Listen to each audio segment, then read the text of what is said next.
Grease. That was the only thing I could smell. It coated the back of my throat, clung to my hair, and had seemingly seeped into the very pores of my skin. It was the scent of 12 hours spent scraping leftovers off chipped ceramic plates and dodging the wandering hands of drunk patrons who thought a $2 tip bought them the right to touch my waist. "You're moving like a snail, Wells," Stan barked from the pass-through window, his face glistening with sweat and malice. "Table 4 has been waiting for their check for 3 minutes. Do you want to be here all night?" I didn't answer. I just gritted my teeth, grabbed the receipt, and forced a polite expression onto my face as I walked over to the booth. My legs felt heavy, like they were filled with lead shot, but I refused to limp. Showing weakness in front of Stan was like bleeding in a shark tank. "Here you go, sir. Whenever you're ready," I said, placing the slip of paper down. The man didn't look up from his phone. He just waved a hand dismissively. I walked away, the phantom sensation of the grease trap I'd cleaned earlier still haunting my nose. I needed to get out of here. I needed fresh air. I needed to go home, open my laptop, and lose myself in the digital lectures on art history that were the only bright spot in my grim reality. 10 minutes later, I was pushing through the heavy glass door, the bell jingling a mocking farewell behind me. The Chicago wind hit me like a physical blow to the chest. It wasn't just cold, it was predatory. It whipped my hair across my face and instantly bit through the thin fabric of my uniform. I pulled my threadbare coat tighter around myself, burying my chin in the scarf that had seen better decades, let alone better days. I checked my watch. 11:42 p.m. The last express bus to the south side left in 8 minutes. If I missed it, I'd be stuck waiting for the local, which added 40 minutes to a commute that was already dangerous enough at this hour. I started to walk fast, keeping my head down against the gale. The city was screaming tonight. Sirens wailed in the distance, a constant dissonant harmony to the aggressive honking of taxis and the rumble of late-night delivery trucks. The streetlights flickered overhead, casting long, distorted shadows that danced on the wet pavement. It had been raining for hours, a relentless, freezing downpour that turned the gutters into rushing rivers of black sludge. I navigated the puddles by memory, hopping over the cracked pavement near the bakery, skirting the blocked drain by the newsstand. I was 2 blocks away from the bus stop when I saw him. At first, I thought it was a trick of the light, or maybe a discarded mannequin from the department store renovation down the street. But then the figure moved, stumbling sideways into the crosswalk against the light. A yellow taxi swerved violently, its horn blasting a long, angry note. The driver shouted something indistinguishable, but clearly profane through his closed window before speeding off, tires spraying a fan of dirty water into the air. The figure didn't react. He didn't jump back. He didn't yell. He just stood there, right in the middle of the intersection, staring at the sky as if he were trying to read a message written in the clouds. I stopped. My breath hitched in my throat, forming a white cloud that was instantly snatched away by the wind. "Don't do it, Chloe," I whispered to myself. "You're going to miss the bus. You have an exam tomorrow. Just keep walking." I took a step forward, my eyes fixed on the bus stop sign in the distance.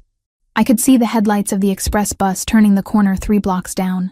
It was coming. I could make it if I ran. Then another car, a dark sedan, locked its brakes, screeching to a halt inches from the man's legs. The driver leaned out, screaming, "Get out of the road, you lunatic!" The man in the street turned slowly. Even from this distance, I could see he looked confused. He was holding something to his ear. My stomach dropped. He looked terrified. Not the fear of someone almost hit by a car, but the primal, wide-eyed fear of a child lost in a supermarket. "Damn it!" I hissed through my chattering teeth. I pivoted on my heel and ran, not toward the bus, but toward the intersection. The water soaked through my canvas sneakers instantly, freezing my toes, but I ignored it. I dodged a bicycle courier who didn't have lights on, ignored his shout of protest, and sprinted onto the asphalt. "Sir!" I yelled, waving my arms to alert the oncoming traffic. "Sir, you have to move!" He didn't hear me. The wind stole my voice. He was wearing a suit, I realized as I got closer. A dark, impeccably tailored suit that was currently being ruined by the deluge. His silver hair was plastered to his skull, water dripping down his nose and chin. I reached him just as a delivery truck barreled down the street, its air horn blasting. I didn't think. I grabbed the sleeve of his soaking wet jacket and yanked him backward with every ounce of strength I had left after my shift. "Move!" I grunted, pulling him toward the sidewalk. He wasn't heavy, but he was dead weight, his feet dragging as if he didn't understand how to walk. The truck roared past us, the draft of wind so strong it nearly knocked us both over. The splash of water hit me full in the face, tasting of oil and grit. We stumbled onto the curb, collapsing under the awning of a closed jewelry store. I was panting, my heart hammering against my ribs like a trapped bird. I wiped the sludge from my eyes and looked at him. He was older than I thought. Maybe late 60s, early 70s. His face was lined with deep grooves, but he was handsome in a distinguished classical way.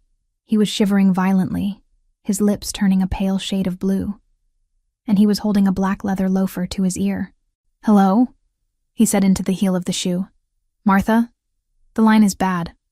I can't hear you, my love." The realization hit me harder than the cold. He wasn't drunk. He wasn't high. "Sir," I said gently, reaching out to touch his arm. He flinched, pulling away from me, clutching the shoe to his chest protectively.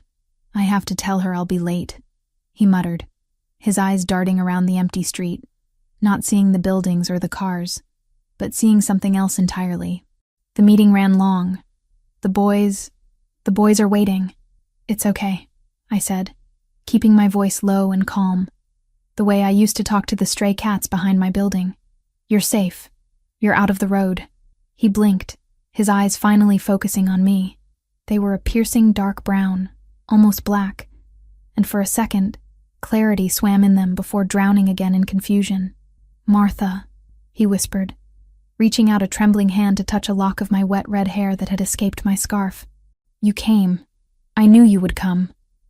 I told them you wouldn't leave me here." My heart broke a little.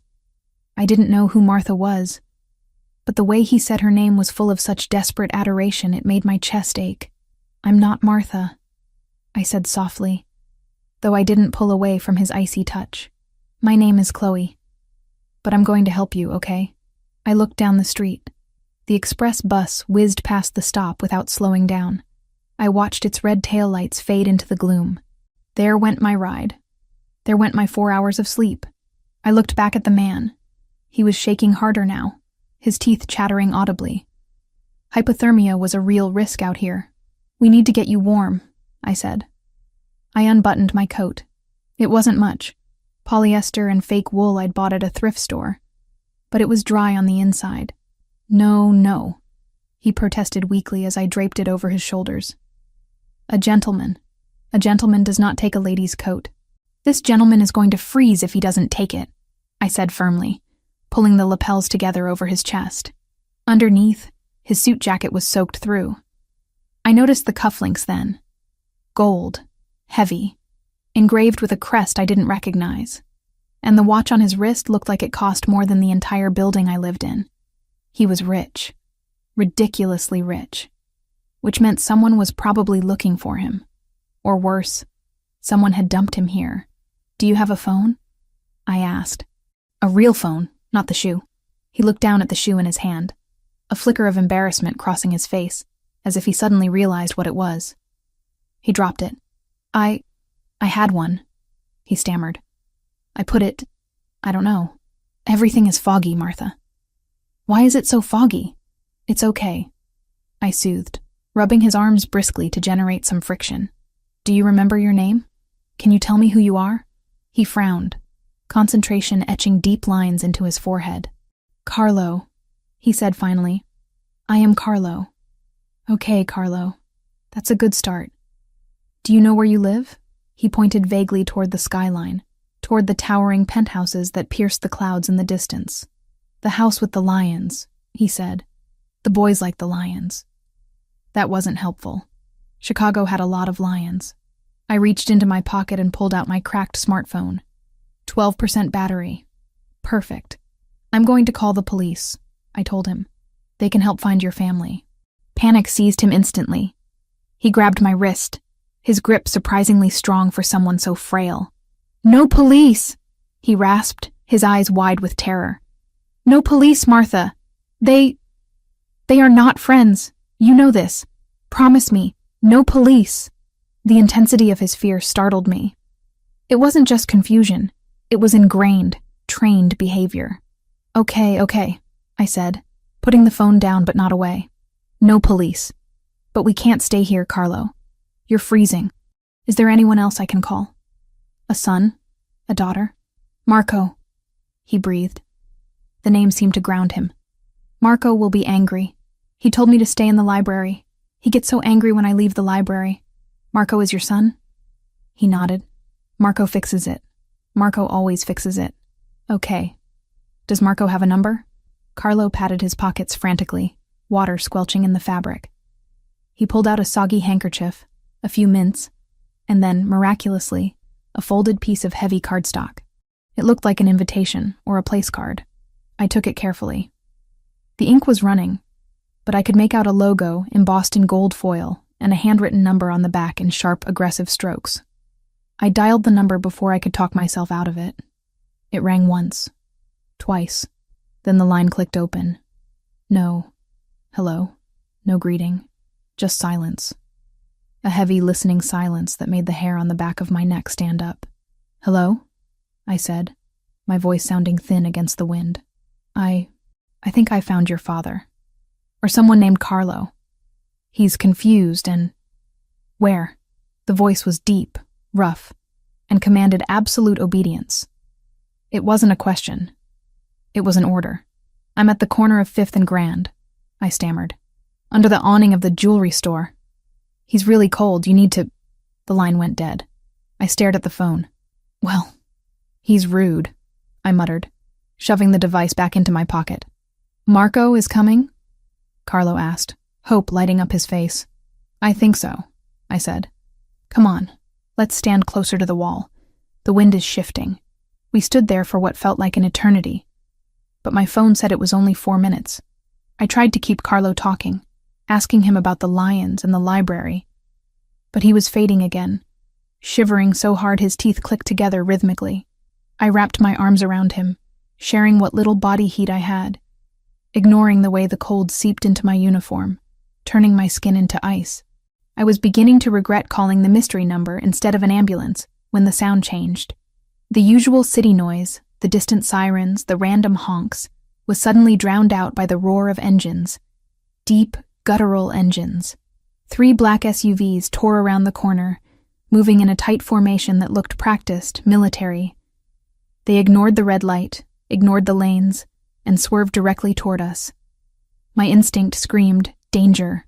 "Carlo, get behind me," I said, my voice trembling but my feet planting themselves firmly on the concrete.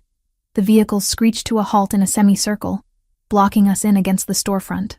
The headlights were blinding, pinning us like insects on a display board. I squinted, raising a hand to shield my eyes. Doors flew open in perfect synchronization. Men poured out. They weren't police. They weren't paramedics. They were massive, dressed in dark suits that absorbed the light. And they were armed. I saw the glint of metal in the hand of the man closest to us. A gun. A real gun. "Oh God," I breathed. Carlo whimpered behind me. "The bad men," he whispered. "Martha, the bad men are here." The fear in his voice galvanized me. I didn't know who these people were. Kidnappers, gang members, enemies of this Marco. But I knew one thing. I wasn't going to let them hurt a confused old man who just wanted to go home to his library. "Stay back," I yelled, stepping fully in front of Carlo, spreading my arms to shield him. It was a ridiculous gesture. I was 5'4" and armed with a name tag and a soaking wet apron. They were giants with firearms. But I didn't move. "I said stay back," I screamed again over the rain. "If you touch him, I swear to God, I'll scream until the cops come." The men hesitated. Not because they were afraid of me, but because they seemed confused by me. They lowered their weapons slightly, glancing at each other. Then, the back door of the middle SUV opened. The atmosphere changed instantly. The other men stiffened, straightening their posture. A man stepped out. He didn't rush like the others. He moved with a terrifying, predatory grace. He was tall, broad-shouldered, wearing a black wool coat with the collar turned up. The rain seemed to avoid him, or maybe he just didn't care about it. He walked into the circle of light, and I stopped breathing. He was devastatingly handsome, but in the way a storm is beautiful, dangerous, powerful, and utterly indifferent to your survival. His hair was jet black, slicked back from a face composed of sharp angles and hard lines. His jaw was set in stone, but it was his eyes that froze me. They were dark, endless pits of obsidian, devoid of warmth or mercy. He scanned the scene, taking in his men, the street, and finally me. He looked at me shielding the old man. He looked at my shaking hands, my defiant stance, my ruined uniform. He didn't blink. He walked straight toward me. "Don't come any closer," I warned, my voice cracking. "I have pepper spray." I didn't. I had a stick of gum and a lip balm. The man stopped 3 feet away. He towered over me, blocking out the headlights, blocking out the rain, blocking out the world. He smelled of ozone, expensive leather, and something smoky and dark. He looked over my head, his gaze landing on the shivering figure behind me. "Papa," he said. The word was soft, but it carried a weight that made the pavement vibrate. Carlo peeked out from behind my shoulder. "Marco," he quavered. I lost my shoe." The man, Marco, closed his eyes for a brief second, and I saw a crack in the armor. A flash of relief so profound it looked painful. But it was gone as quickly as it came, replaced by the mask of stone. He looked back down at me. His gaze felt like a physical touch, heavy and invasive. He looked at my arms spread wide to protect his father. He looked at his father wearing my cheap thrift store coat, while I stood in the freezing rain in nothing but a thin polyester waitress dress. "You," he said. His voice was the same one from the phone, deep and rough, vibrating through my chest. "Step aside." "No," I said, surprised by my own audacity. "How do I know you're Marco? Prove it. Tell me something only his son would know." The men behind him gasped. One of them took a step forward, raising his gun. "Boss, she's—" Marco raised a hand, silencing the man instantly. He didn't look away from me. For the first time, a flicker of something appeared in those dark eyes. Not anger. Curiosity. "He thinks the stone lions at the library guard his books," Marco said, his voice low, intimate amidst the chaos. "And he calls everyone he trusts Martha." The air left my lungs. Carlo let out a happy sigh behind me. "It is Marco," Carlo said, patting my shoulder. "See, Martha? Marco fixes it." I slowly lowered my arms. My adrenaline crashed, leaving me trembling so hard I could barely stand. "Okay," I whispered. "Okay. He was in the road. He's really cold." Marco stepped past me, closing the distance to his father in one stride. The transition was jarring. The terrifying predator vanished, replaced by a gentle giant. He stripped off his own heavy coat and wrapped it around Carlo, over my coat. "I've got you, Papa," he murmured, guiding the old man toward the car. "I've got you. Why did you leave the house?" "The rain," Carlo mumbled. "I wanted to feel the rain." Marco's jaw tightened. He handed his father to 2 of the guards, who handled the old man with surprising tenderness, helping him into the back of the SUV where it was warm. I stood alone on the curb. The adrenaline was gone, replaced by the biting cold. I was soaked to the bone, my teeth were chattering uncontrollably, and I had missed my bus. I was stranded. I hugged my arms around myself, trying to stop the shaking. "Well," I said to the empty air, "that happened." I turned to walk away, back toward the bus stop to wait 40 minutes for the local. "Where do you think you're going?" The voice stopped me. I turned back. Marco was standing by the open door of the SUV. He hadn't got in. He was watching me. The rain dripped from his hair, running down his face. But he didn't seem to notice. "Home," I said, my teeth clicking on the word. "I'm going home." He looked at my shoes, canvas sneakers that were now completely gray with sludge. He looked at my arms, blue with cold. He looked at the empty street where no bus was coming. "Get in," he said. It wasn't a question. I'm fine, I lied. The bus is coming. The bus isn't coming for 40 minutes, he countered. You'll be hypothermic in 10. He walked back toward me. I wanted to back away, but my legs wouldn't cooperate. He stopped close enough that I could feel the heat radiating off his body. You stood in front of a gun for a man you don't know, he said. It sounded like an accusation. Why? I looked up at him, meeting those terrifying dark eyes. Because he was scared, I said honestly, and nobody else stopped. Marco stared at me for a long beat. The silence stretched, heavy and charged. He reached out, and for a second, I thought he was going to touch my face. Instead, he opened the back door of the SUV wider. Get in, he repeated, his voice softer this time, but no less commanding. I'll take you home. I can't, I said. I don't know you. You have guns. You're dangerous. I am, he agreed without hesitation. But I owe you a debt. And DeLucas always pay their debts.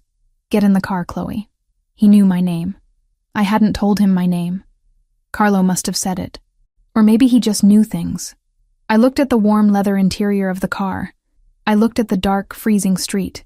I looked at Marco, who looked like he could snap my neck with one hand, but who had just wrapped his father in a coat like a precious porcelain doll. If you try anything, I warned, I really do have pepper spray.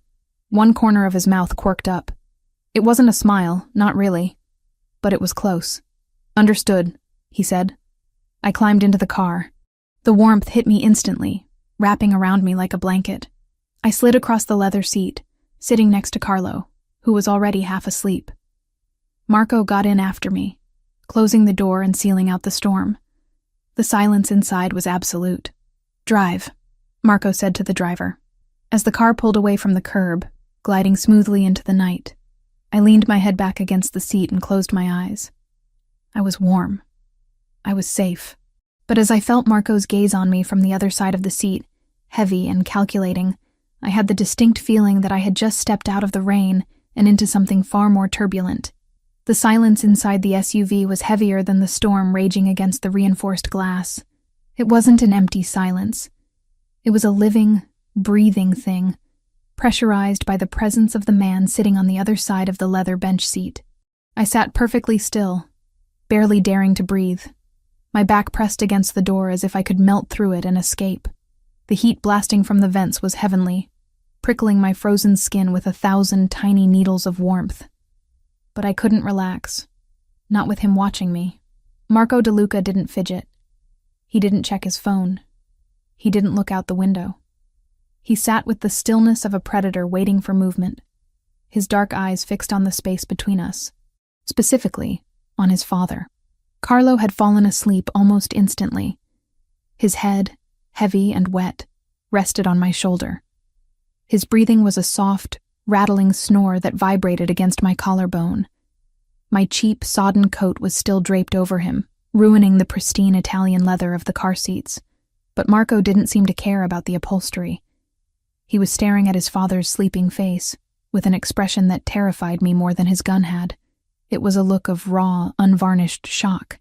He never sleeps, Marco said. The voice was low, a rumble of thunder that seemed to come from the chassis of the car itself. It wasn't directed at me, not really, but I felt compelled to answer. He was exhausted, I whispered, afraid to wake the old man. The cold. It drains you. Marco's gaze snapped up to mine. The vulnerability vanished, replaced instantly by that wall of stone. He scanned me again, a forensic examination that missed nothing. He looked at my hair, plastered to my skull in wet, red tangles. He looked at the smear of grease on my cheek from the diner. He looked at my hands, chapped and red, clutching the strap of my purse like a lifeline. And then he looked at my feet. My sneakers were a lost cause. The canvas had turned a dark, muddy gray, and I knew he could see the hole in the side where my sock was poking through. I resisted the urge to tuck my feet under the seat. I wouldn't hide. I had worked 12 hours on those feet. I had paid for those shoes with money I bled for. Where do you live, Chloe? The question was simple, but the weight behind it was crushing. Telling a man like this where I slept felt like handing him the key to my throat. South Side, I said vaguely. Near the old textile district. Address, he commanded.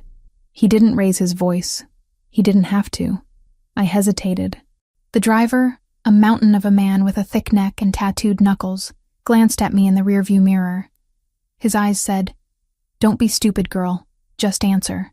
4200 South Archer, I said, the numbers tasting like ash in my mouth. Apartment 4B. Marco nodded once to the driver. The car surged forward, weaving through the traffic with aggressive precision. For the next 20 minutes, nobody spoke. I focused on the rhythmic rise and fall of Carlo's chest against my arm. He smelled of rain and expensive aftershave, a sharp contrast to the stale fryer grease clinging to my uniform. He felt frail, like a bird with hollow bones, and my protective instinct, the one that had made me jump in front of a gun, was still humming under my skin. When the car finally slowed, I felt a familiar knot of shame tighten in my gut.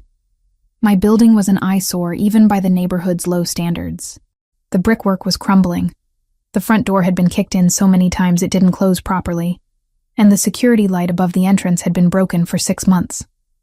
It looked exactly like what it was, a place for people who had run out of options. The SUV idled at the curb, looking like a spaceship that had landed in a landfill. "Thank you for the ride," I said, trying to shift Carlo's weight gently off my shoulder. The old man stirred, mumbling something about the library books, before settling back against the seat, his head now resting on the leather headrest. Marco reached out, his large hand cupping his father's cheek for a brief second. It was a gesture of such unexpected tenderness that I had to look away. "Wait," Marco said as I reached for the handle. He opened his door and stepped out into the rain. Before I could process what was happening, he had walked around the back of the car and opened my door. He offered me a hand. I stared at it. His hand was large, the fingers long and calloused, seemingly carved from marble. A gold signet ring glinted on his pinky. "I can walk," I said, ignoring his hand and stepping out onto the cracked sidewalk. My wet shoes squelched loudly, a humiliating sound in the quiet street. Marco didn't retract his hand. He just adjusted his cuff, his face impassive. "I'll walk you to your door. That's really not necessary. This isn't the kind of neighborhood where guys in suits just stroll around." "Exactly," he said, "which is why I'm walking you to your door." He slammed the car door shut and turned toward the building. He moved with an arrogant confidence that screamed ownership. He didn't look worried about muggers or gangs. He walked like he was the danger they should be worried about. I hurried to keep up, my shorter legs struggling to match his stride. We stepped into the vestibule, the smell of stale urine and boiled cabbage hitting us instantly. I saw Marco's nose twitch, a microscopic reaction, but he didn't say a word. We climbed the 3 flights of stairs in silence. The graffiti on the walls seemed brighter tonight, the insults and gang tags screaming for attention. I kept my eyes on the steps, praying that Mrs. Higgins wasn't cooking fish and that the drug dealer in 3C wasn't conducting business in the hallway. When we reached 4B, I stopped dead. My heart plummeted into my stomach. There, taped to the peeling paint of my door, was a bright red piece of paper. It was aggressive, loud, and impossible to miss. Notice of eviction. I closed my eyes, wishing the floor would open up and swallow me whole. I knew it was coming. I knew I was 2 months behind. But to have it plastered there, in front of him, I felt Marco move behind me. He wasn't crowding me, but his presence was a wall of heat at my back. He leaned in, reading the notice over my shoulder. I could feel his breath on my neck, hot and steady. He didn't ask how much it was. He didn't ask why I hadn't paid. He didn't ask if I had somewhere else to go. He just read it, absorbing the information like a computer processing data. "I have it handled," I lied, my voice sounding brittle and defensive. I ripped the paper off the door and crumpled it into a tight ball in my fist. "It's a mix-up with the bank." Marco looked down at me. In the harsh, flickering light of the hallway, he looked even more intimidating. The shadows clung to the hollows of his cheeks. "Go inside, Chloe," he said. Lock the door," he interrupted. "And turn up the heat. You're shaking." I hadn't realized I was shaking until he said it. I fumbled with my keys, my fingers numb and clumsy. Finally, the lock clicked. I pushed the door open, revealing the dark, cramped studio apartment that was my entire world. I turned back to say something. Maybe thank you, maybe goodbye, maybe go to hell. But he was already turning away. He walked toward the stairs without looking back, his heavy footsteps echoing on the concrete. I went inside and locked the door. I engaged the deadbolt, then the chain.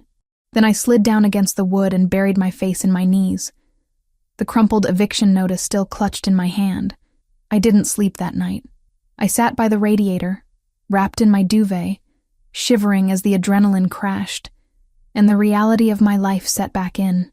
The next morning was a blur of misery. I woke up with a pounding headache and a throat that felt like I had swallowed broken glass.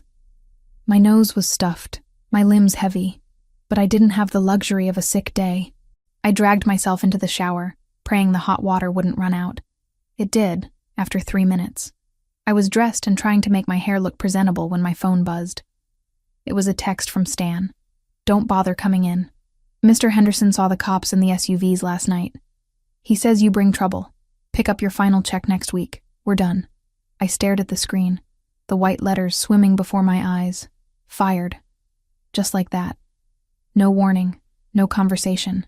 Just a text message ending the only stream of income standing between me and the street. No, I whispered. No, no, no. I tried to call the diner, but it went straight to voicemail. I tried calling Stan, but he blocked me after one ring. Panic, cold and sharp, sliced through the fog of my cold. I sat on the edge of my pull-out couch and dumped the contents of my purse onto the cushion. $12 in cash, a handful of quarters. My debit card had a balance of $43. The eviction notice demanded $1,200 by Friday. I was done. I didn't cry. I was too tired to cry. I went into survival mode. I pulled my 2 battered suitcases from the top of the closet and started packing. Clothes, books, the few toiletries I had, my laptop, which was my most valuable possession, and my portal to the one thing that kept me sane, my art classes. I moved mechanically, folding t-shirts and stacking sketchbooks. I wrapped my only good painting, a watercolor of the Chicago skyline at sunset, in a towel and placed it gently in the bottom of the bag. I was taping up a box of kitchen supplies when a knock sounded at the door. Heavy. Authoritative. 3 sharp raps. My stomach twisted. The landlord. He was here to scream at me, to tell me to get out now instead of waiting for the sheriff. I stood up, wiping my dusty hands on my jeans. I took a deep breath, steeling myself for the confrontation.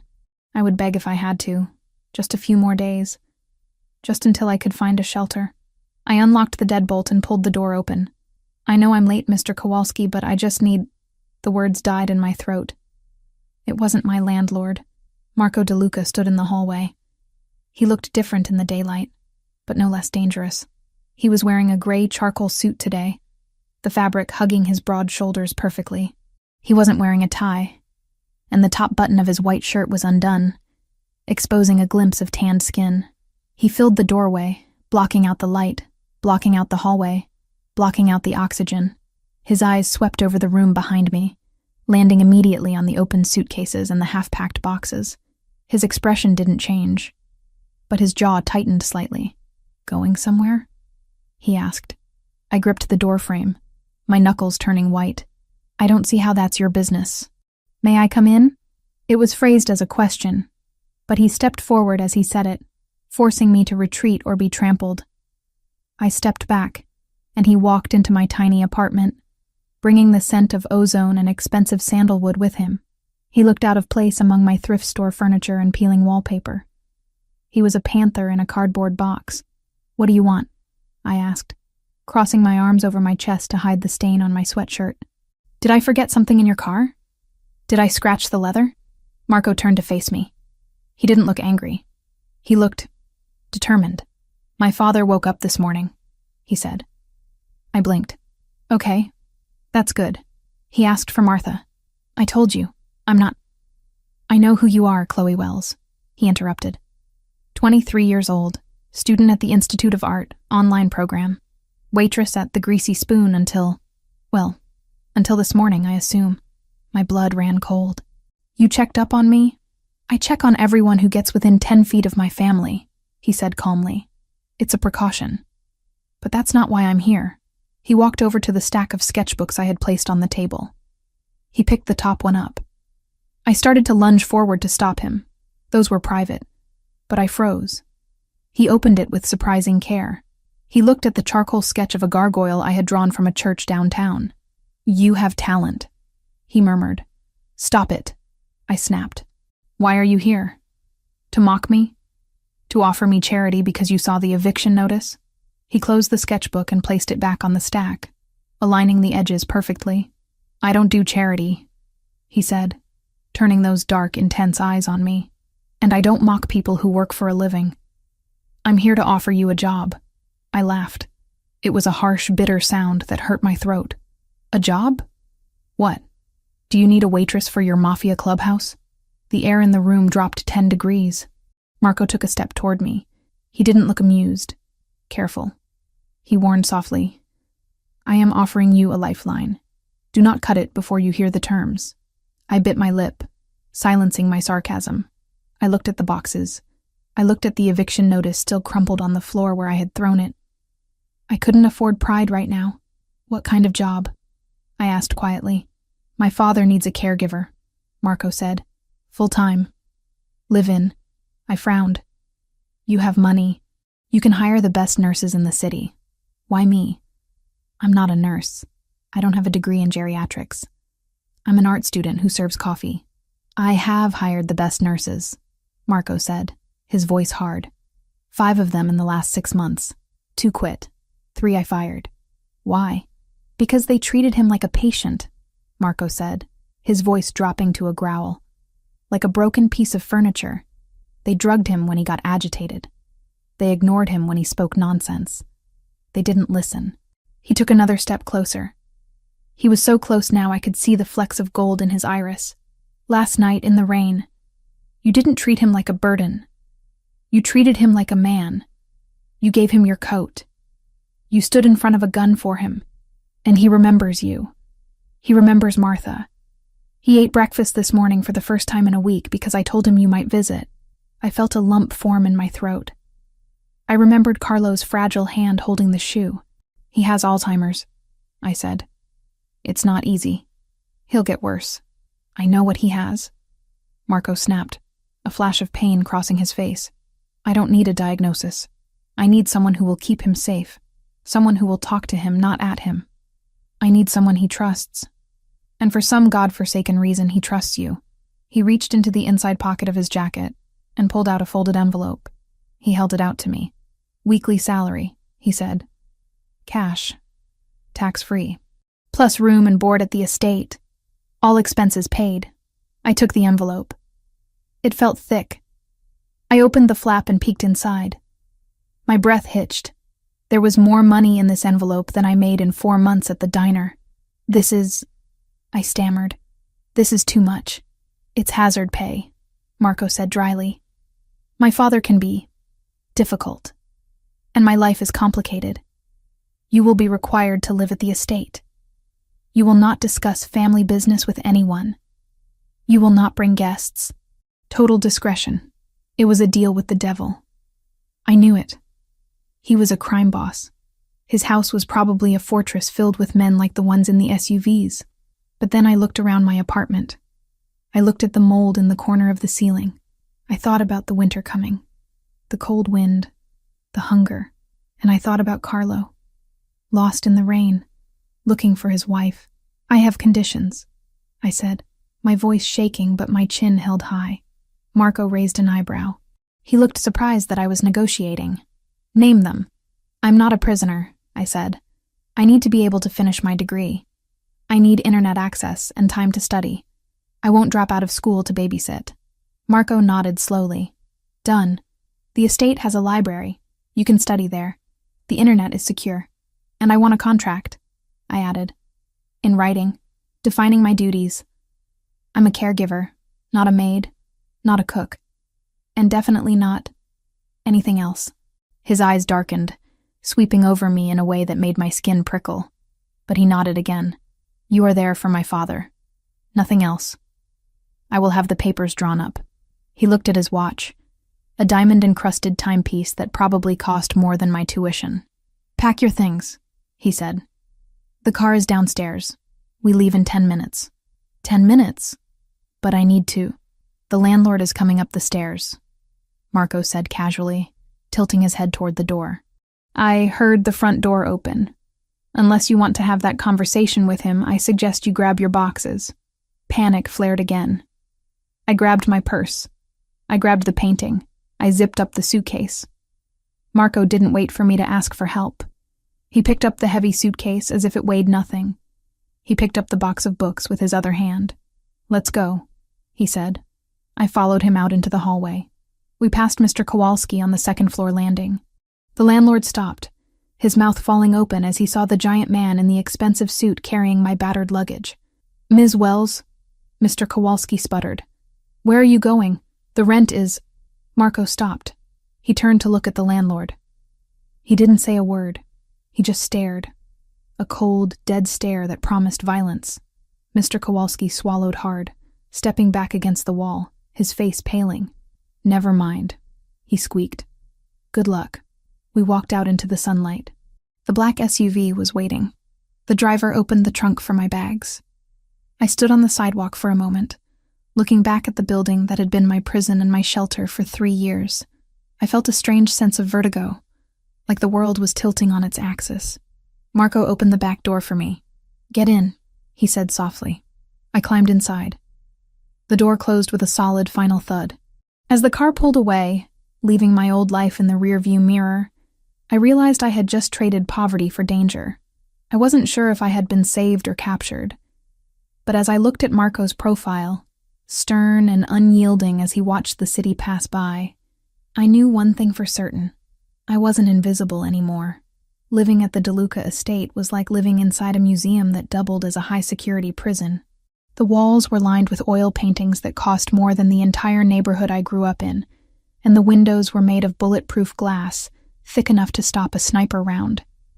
It had been 3 weeks since I traded my apron for a key card, and the silence of the mansion was still something I hadn't adjusted to. It wasn't a peaceful silence. It was a held breath, a constant state of anticipation waiting for the other shoe to drop. My world had shrunk to the East Wing, the library, and the sprawling gardens where I took Carlo for his afternoon walks. I hadn't seen much of Marco. He was a ghost in his own home, leaving before dawn and returning long after the house had gone dark. I only knew he was there by the lingering scent of sandalwood in the hallways, or the occasional glimpse of a black SUV tearing down the driveway. Blue, Carlo muttered, staring at the blank canvas I had set up on the easel in the sunroom. It needs to be blue, Martha. Like the water at Como. We can do blue, I said softly, squeezing a generous dollop of cerulean paint onto the palette. I handed him the brush. Show me the water, Carlo. His hand, usually plagued by the tremors of age and illness, steadied as soon as his fingers wrapped around the wooden handle. He attacked the canvas with a fervor that always surprised me. This was my idea. Art therapy. The nurses before me had tried to sedate him when he got agitated, when the fog in his mind became too thick to navigate. I found that giving him a way to speak without words worked better than any pill. I watched him paint, sipping my tea. He wasn't just an old man with Alzheimer's in these moments. He was an artist reclaiming his memories. You have a light touch with him. The voice came from the doorway, deep and vibrating with that familiar, dangerous timbre. I didn't jump, though my heart gave a traitorous kick against my ribs. I turned slowly. Marco was leaning against the door frame, arms crossed over his chest. He wasn't wearing his jacket today, just a black dress shirt with the sleeves rolled up to his elbows, revealing forearms corded with muscle and a faint white scar running down his left wrist. He looked tired. Not the physical exhaustion of a long shift, but the soul-deep weariness of a man carrying the world on his back. He's having a good day, I said, keeping my voice even. The painting helps focus his energy. Yesterday he thought the gardener was stealing his cufflinks, but today he's just painting the lake. Marco walked into the room. The air seemed to shift, becoming heavier, charged with his static. He stopped behind his father. watching the chaotic swirls of blue and white forming on the canvas. "He hasn't painted in 10 years, Marco said quietly. "Not since my mother died. He burned all his brushes the day after the funeral." I looked at Carlo, who was humming a tune I didn't recognize, lost in his creation. Maybe he just needed someone to hand them back to him. Marco turned his gaze to me. It was intense, dissecting. He looked at the paint smudge on my cheek, my hair tied back in a messy bun with a pencil stuck through it, my oversized sweater. I felt suddenly exposed, despite being fully clothed. "You're doing well, Chloe," he said. It sounded less like a compliment and more like a tactical assessment. "My head of security tells me you follow protocol. You don't ask questions. You don't try to leave the grounds." "I have everything I need here," I replied, gesturing to the stack of art history textbooks on the side table. "And the Wi-Fi is fast. I submitted my midterm paper yesterday." "Good." He took a step closer, invading my personal space. The scent of him, tobacco, rain, and that expensive soap, filled my senses. "But the quiet days are ending. I need you to be aware." "Aware of what?" "Changes," he said cryptically. "We have competitors. The Albanian faction is testing our borders. Security will be tighter starting tonight. You might see more men on the grounds. You're to keep my father inside the main house after sunset. No exceptions." I nodded, absorbing the information. "Is he in danger?" "Everyone near me is in danger," Marco said. "That includes you now." He didn't wait for a response. He turned and walked out, leaving me with the cold draft of his departure and the unsettling realization that the golden cage was about to get a lot smaller. The tension in the house didn't just rise, it solidified. Over the next few days, the atmosphere became suffocating. The jovial guards I had started to recognize were replaced by stone-faced men carrying automatic rifles. The windows were shuttered earlier. Even the staff, the cook, the maids, moved with their heads down, speaking in hushed whispers that died whenever I entered a room. I focused on Carlo. I kept him distracted with old records and painting sessions, shielding him from the mounting pressure. But I couldn't shield myself. It was a Tuesday night when the reality of Marco's world crashed into my routine. I was in the kitchen at 1 a.m. unable to sleep. I was making a cup of chamomile tea, watching the steam rise in the dim light of the stove hood. The house was silent, a tomb of marble and mahogany. The back door opened. I froze, gripping the mug. The keypad beeped, signaling a valid code, and the heavy lock disengaged. Marco walked in. He looked like a wreck. His suit jacket was missing. His white shirt was unbuttoned halfway down his chest, stained with dirt and dark, wet patches. His hair was wild, and there was a bruise forming rapidly along his jawline. He was breathing hard, favoring his left side. He stopped when he saw me. For a second, his hand twitched toward his waistband, a reflex that chilled me to the bone. Then he recognized me. "Chloe," he rasped. His voice sounded like it had been dragged over gravel. "You're hurt," I said, setting the tea down. I didn't scream. I didn't run. I walked toward him. "It's nothing," he grunted, moving toward the sink. He turned on the faucet, the water rushing out. He shoved his hands under the stream. "Just wine." Spilled a damn bottle of vintage red. I stopped beside him. I looked at the water swirling in the stainless steel basin. It was running pink, then red. Dark red. Thicker than wine. I looked at his hands. His knuckles were split open, raw and angry. There was dried blood, some his, some definitely not, caked under his fingernails. "That's a lot of wine," I said softly. He didn't look at me. He just kept scrubbing, his movements aggressive, almost desperate. It was a clumsy night. A disagreement with a business partner. Marco. I reached out and turned off the tap. The silence that followed was deafening. He stood there, water dripping from his hands, his chest heaving. He looked at me then, daring me to challenge his lie, daring me to be horrified. I wasn't horrified. I was pragmatic. I had grown up in a neighborhood where sirens were lullabies. I knew what violence looked like. I reached for the clean dish towel hanging on the oven door. I took his left hand in mine. It was huge, dwarfing my fingers. It was trembling slightly. You're going to get an infection if you scrub them raw like that, I said. I wet a corner of the towel with warm water and reached for the bottle of dish soap. Gently, methodically, I began to clean his knuckles. I wiped away the wine. I cleaned the grit from the cuts. I didn't ask who he hit. I didn't ask why he was bleeding from his side. Marco went still. He watched me work, his gaze burning the top of my head. He didn't pull away. You're not asking, he murmured. You pay me to care for your father and be discreet, I said, focusing on a particularly nasty gash on his index finger. Asking questions seems like a violation of the contract. Most people would run, he said. Or faint, or call the police. I've seen blood before, Marco, and I told you I needed this job. I'm not going to throw it away because you had a bad night. He let out a short, humorless laugh. A bad night. You have no idea. I finished cleaning his hands and dried them with the dry end of the towel. Then I looked at his side, where the shirt was stuck to his skin. Do you need a doctor for your ribs? No, he said sharply. Just a bruise. I'll tape it myself. Okay. I stepped back, putting a professional distance between us. There's fresh tea on the counter if you want it. It helps with the adrenaline. I turned to leave, intending to retreat to my room before my courage failed me. Chloe, I stopped at the doorway. Thank you, he said. The words were quiet, stripped of his usual command. Good night, Marco. I walked back to my room, my heart pounding a frantic rhythm against my ribs. I sat on my bed, staring at my own hands. They weren't shaking. I had touched the violence of his world, washed it off his skin, and I hadn't crumbled. I was stronger than I thought. Or maybe I was becoming something else entirely.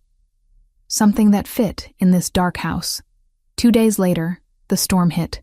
A real Midwestern thunderstorm that turned the sky green and rattled the window panes in their frames. The thunder was constant, a rolling artillery barrage that set Carlo on edge.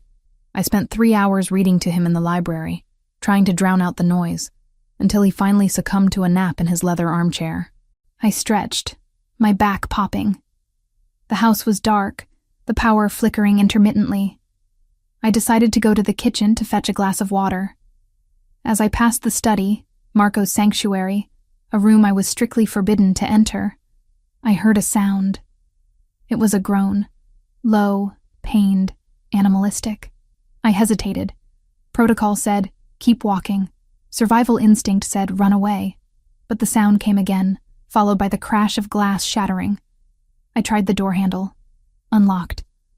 I pushed the heavy oak door open. The room was pitch black, the heavy velvet curtains drawn tight against the flashes of lightning outside. Marco, I whispered. Get out! A voice snarled from the darkness. It was vicious, filled with agony. I didn't leave. I stepped inside, letting my eyes adjust. I saw a silhouette slumped over the massive mahogany desk. A lamp lay broken on the floor. Is it an attack? I asked, adrenaline spiking. Are you hurt? Light, he hissed. No light. My head. Migraine. I recognized the signs immediately. My mother used to get them. Blinding headaches that made her vomit and weep, triggered by pressure changes in the weather. It's the storm, I said, my voice dropping to a whisper. The barometric pressure. It feels like an ice pick, he groaned, burying his face in his hands. Get out, Chloe. I don't want you to see me like this. Shut up, Marco, I said gently. I moved into the room, navigating by memory and the faint gray light leaking from the hallway. I went to the wet bar in the corner. I found the ice bucket, miraculously full, and wrapped a handful of cubes in a linen napkin. I walked around the desk. He was trembling, his knuckles white as he gripped the edge of the wood. The mighty Don of Chicago, brought to his knees by his own biology. Lean back, I instructed. I said leave, he gritted out, though there was no heat in it, only pain. And I'm ignoring you. Lean back. He hesitated, then slumped back into his chair, his head lolling against the leather. I placed the cold compress over his eyes and forehead. He hissed in a breath, his body going rigid, then slowly relaxing as the cold began to numb the throbbing nerves. Better? I asked. Marginally, he muttered. I moved behind the chair. I hesitated for a fraction of a second, then placed my fingers on his temples. I began to massage, slow, circular motions, finding the tension points in his jaw and neck. He was coiled tight as a spring. "You carry too much tension," I whispered. "You need to breathe." "I can't breathe," he said, his voice sounding drugged by pain. "If I breathe, the wolves get in. The wolves are outside. The gates are locked. You can breathe for 5 minutes." He fell silent, letting me work. The only sound was the rain lashing against the glass and his rhythmic breathing. It was intimate in a way that cleaning the blood hadn't been. This was vulnerability. This was me holding his head in my hands, standing in the dark with a man who could order my death with a phone call. "My father," he said suddenly, his voice low. "He used to get these. Before the Alzheimer's took his mind. It took his peace. He told me it was the price of the crown. The head that wears it. It always hurts. It's a heavy crown." I agreed, moving my thumbs to the base of his skull. "I didn't want it," he confessed. The words hung in the air, heavy and treasonous. "I wanted to be an architect. I wanted to build things, not break them. But Carlo got sick. And my brother was weak. So I took it. You build things," I said. "You built a wall around your father. You built a safe place for him." He reached up, his hand closing over mine, stopping my movements. He pulled my hand down, pressing my palm against his cheek. His skin was burning hot against my cool fingers. He turned his chair, the leather creaking, until he was facing me. The ice pack fell to his lap. His eyes were open now, dark adjustment to the gloom allowing him to see me. They were red-rimmed, heavy with pain, but burning with something else. "You shouldn't be here," he whispered. "You're too bright for this room, Chloe. Too clean." "I'm not clean," I said, my voice shaking slightly. "I'm covered in paint and cheap lotion. And I'm not made of glass, Marco. You don't have to protect me from a headache. It's not the headache I'm protecting you from." He stood up. The movement was sudden, towering over me. The space between us evaporated.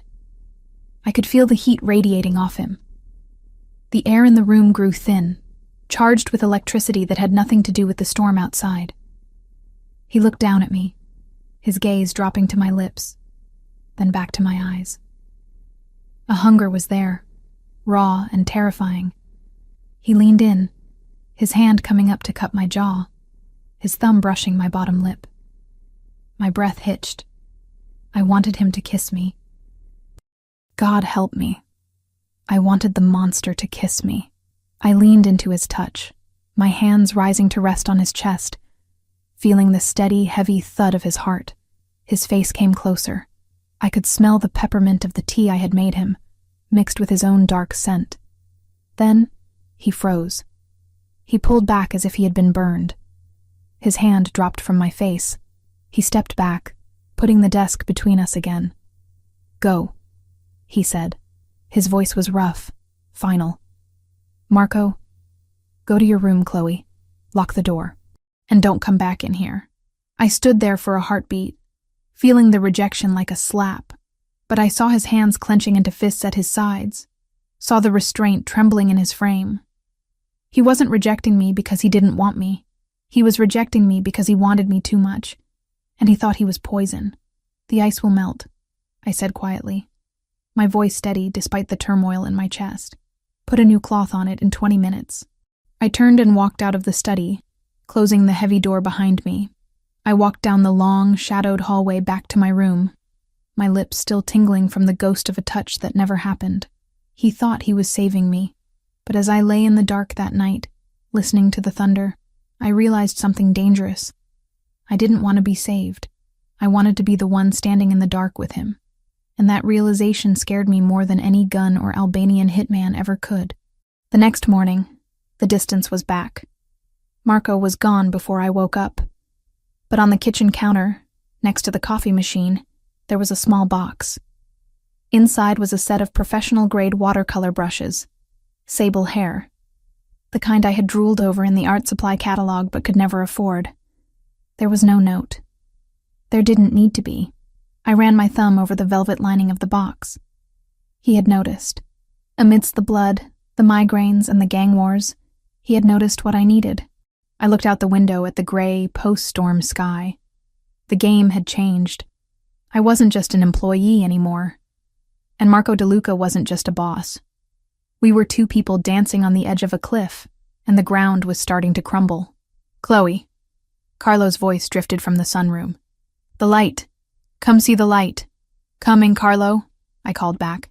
I closed the box of brushes and headed toward the sunroom, tucking the gift and the dangerous affection that came with it deep inside my heart, where no one, especially not the approaching wolves, could see it. But even I knew that secrets, like walls, eventually come crashing down, and the cracks were already starting to show. The box on my bed was the size of a small coffin.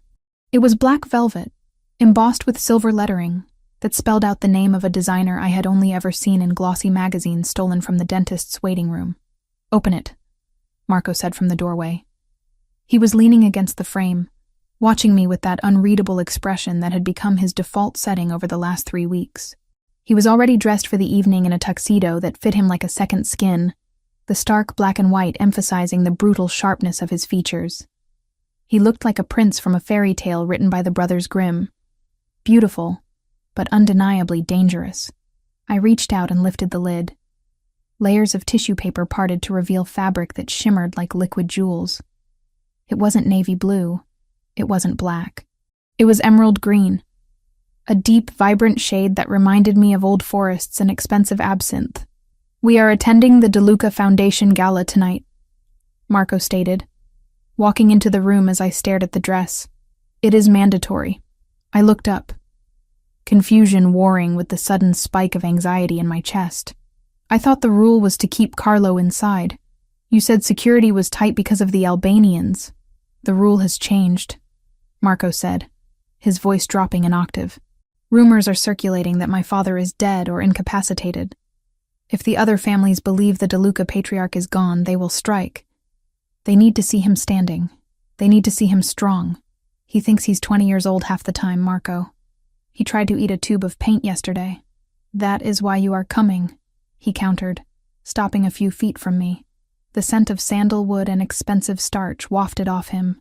"You are his anchor. When he looks at you, he sees clarity. You will guide him. You will keep him calm. And you will make sure he doesn't embarrass the family." I ran my fingers over the silk of the dress. It was cool to the touch. And what am I supposed to be? His nurse in a couture gown? "You are his companion," Marco corrected. "Tonight, you are not the help. You are part of the inner circle, which means you need to look the part." He reached into his pocket and pulled out a small velvet pouch. He upended it over the bed. A necklace slid out. A simple, delicate gold chain holding a single teardrop emerald that matched the dress perfectly. "Wear this," he said. "It belonged to my mother." My breath hitched. "Marco, I can't. This is too personal. It's camouflage, Chloe. People know my mother's jewelry.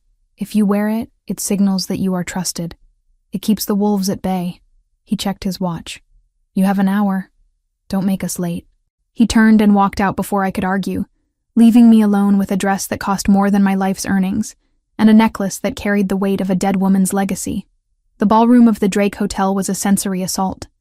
Crystal chandeliers the size of compact cars dripped light onto a crowd of Chicago's elite. The air was thick with the scent of lilies, roasting beef, and the metallic tang of old money. I walked on Marco's left, my hand tucked into the crook of his elbow. Carlo was on his right, looking surprisingly cogent in his tuxedo, though he kept patting his pocket to make sure his library card was still there. "Smile," Marco murmured, his lips barely moving. "You look like you're marching to the gallows." "I feel like I am," I whispered back, forcing the corners of my mouth up. "Everyone is staring. Let them stare. You look magnificent." The compliment was delivered with such flat, factual indifference that it took me a moment to process it. I glanced at our reflection in a gilt-framed mirror as we passed. The emerald dress hugged every curve, the slit in the skirt revealing a scandalous amount of leg with every step. My red hair was cascaded in loose waves over one shoulder. Beside Marco, I didn't look like a waitress from the South Side. I looked like I belonged. And that terrified me more than anything. We navigated the room like sharks in a reef. Marco introduced me to senators, judges, and men whose smiles didn't reach their cold, calculating eyes. I played my part perfectly. I laughed at their unfunny jokes. I gently redirected Carlo when he started asking about the music from the radio, and I kept a death grip on Marco's arm. "Drinks," Carlo announced suddenly, eyeing a passing waiter. "I require a libation." "Sparkling water, Papa," Marco said firmly. "Chloe, get him a water with lime. I need to speak to Councilman Ricci." Marco stepped away, vanishing into a circle of men in gray suits. I was left alone with Carlo near the edge of the dance floor. "I don't like this party, Martha," Carlo whispered, leaning in close to me. "Too many teeth." "I know," I soothed, scanning the room for a server. "We'll get your water, and then find a quiet table." My eyes landed on a waiter moving through the crowd about 20 feet away. He was carrying a large silver tray loaded with champagne flutes. I frowned. Something was wrong. I had spent 4 years waiting tables. I knew the rhythm of service. I knew the server walk. That specific glide you adopt to keep liquids from spilling.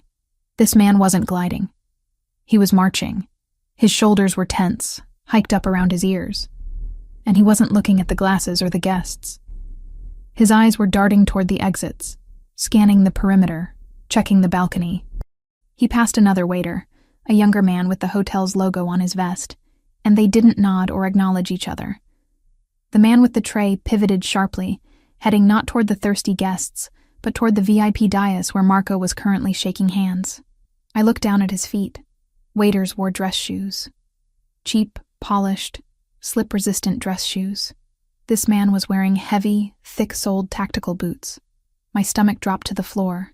I scanned the room again, my heart hammering a frantic rhythm against my ribs. I saw another one near the kitchen doors. Same stiff posture, same wandering eyes, same boots. And he was holding his serving napkin over his right wrist in a way that looked unnatural, bulky. "Carlo," I said, my voice tight. "We need to go to Marco, now. But the water..." "Forget the water." I grabbed Carlo's arm, ignoring proper etiquette, and steered him aggressively through the crowd. I didn't care if I stepped on toes or spilled drinks. I had to get to Marco. He was standing near a pillar, deep in conversation with a man who looked like a bulldog. When Marco saw me approaching, his brow furrowed. He opened his mouth to reprimand me for interrupting, but the look on my face must have stopped him. I didn't stop until I was right in his personal space. I stood on my tiptoes, pressing my chest against his arm, feigning intimacy so I could whisper in his ear. "The waiters," I hissed. "The one with the champagne near the pillar, and the one by the kitchen. They're fake." Marco went rigid. He didn't look around. He didn't panic. He just placed his hand on the small of my back, his fingers digging into the silk. "Explain," he breathed. "They're wearing tactical boots." I whispered rapidly. "They're not serving anyone. They're moving in a pincer formation toward the dais. And the one by the kitchen, he has something under his napkin. It's too heavy to be a corkscrew." Marco didn't question me. He didn't ask if I was sure. He didn't hesitate. "Ricci," Marco said to the man he was talking to, his voice calm but infused with steel.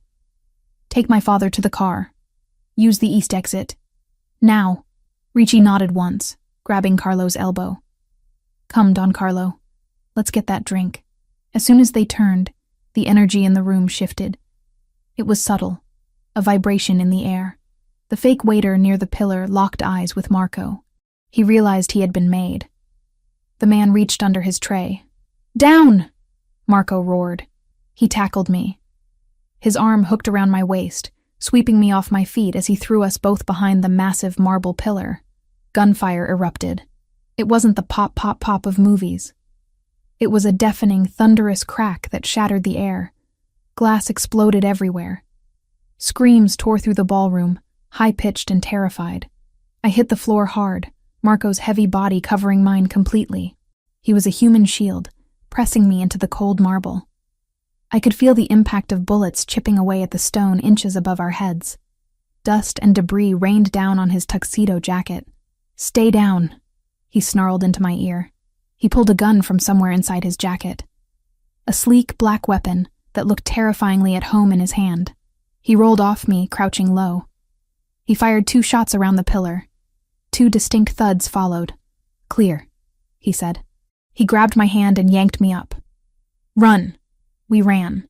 Not toward the exit where the panic was bottlenecking the crowd, but toward a service door concealed in the paneling. Marco kicked it open, and we spilled into a narrow concrete corridor that smelled of garbage and stale smoke. He didn't stop. He dragged me down the hallway, past confused kitchen staff, down a flight of stairs, and into a sub-basement storage room filled with linens. He slammed the heavy metal door shut and threw the deadbolt. Only then did he stop. The silence in the room was sudden and ringing. My ears were buzzing. My heart felt like it was going to explode out of my chest. I was gasping for air, clutching the front of my dress. Marco turned to me. His hair was disheveled, white dust from the pillar coating one side of his face. His eyes were wild, dilated, burning with adrenaline and violence. He crossed the room in 2 strides. He grabbed my face between his hands. His grip was hard, almost painful, but I didn't pull away. I couldn't. "Are you hit?" he demanded, scanning me frantically. "Did they touch you?" "No," I wheezed. "No, I'm okay. Marco, your father. Ricci has him. He's safe." He pressed his forehead against mine, his breathing ragged. "You saw them. How did you see them?" "The shoes," I stammered, my hands coming up to grip his wrists. They didn't walk right. "I told you. I know how waiters walk." He let out a sound that was half laugh, half groan. "You saved us. We would have been standing right there in the open." He pulled back slightly, looking into my eyes. The adrenaline was still coursing through both of us, a live wire connecting our bodies. The fear of death had stripped away the walls, the contracts, the propriety. "You are incredible," he whispered, and then he kissed me. It wasn't a gentle, tentative first kiss. It was a collision. It was desperate, hungry, and fueled by the raw realization that we were both still alive. His mouth crushed against mine, demanding and claiming. My hands tangled in his hair, pulling him closer. I tasted the dust on his skin, the champagne he had sipped earlier, and the dark, intoxicating flavor of danger. He groaned low in his throat, lifting me up. I wrapped my legs around his waist instinctively. He pressed me against the stacks of linens, his body hard and unyielding against mine. For a moment, the world outside didn't exist. There were no Albanian hitmen, no screaming crowds, no dying fathers.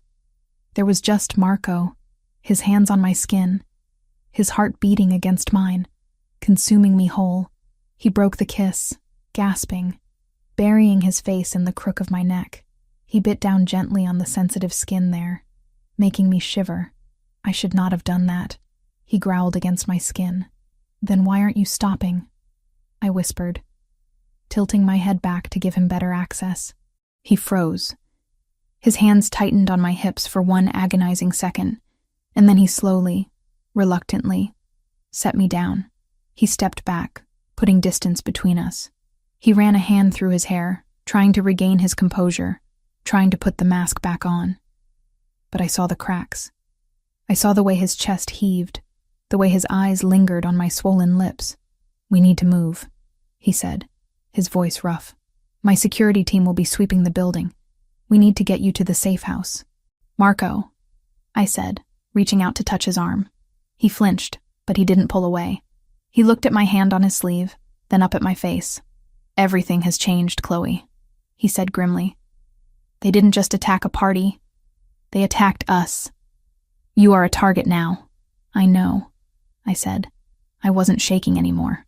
The fear had been burned away by the fire he had ignited in me. "I'm not leaving." He looked at me for a long moment, a mix of pride and terror in his eyes. "I know," he said. "God help us both." He took my hand, not gripping my wrist like a prisoner, but interlacing his fingers with mine. "Stay behind me," he commanded, drawing his gun again. "And don't let go." "Never," I promised. He opened the door, and we stepped back into the darkness, hand in hand, ready to face whatever war was waiting for us on the other side. The silence in the safe house was worse than the screaming at the gala. It was a suffocating, heavy blanket that smothered every room. We had been extracted from the Belmont Hotel 3 hours ago, leaving behind shattered glass and a city in chaos, only to retreat to Marco's fortress on the cliffs overlooking Lake Michigan. I sat in the command center, wrapped in a coarse wool blanket, clutching a mug of coffee that had gone cold an hour ago.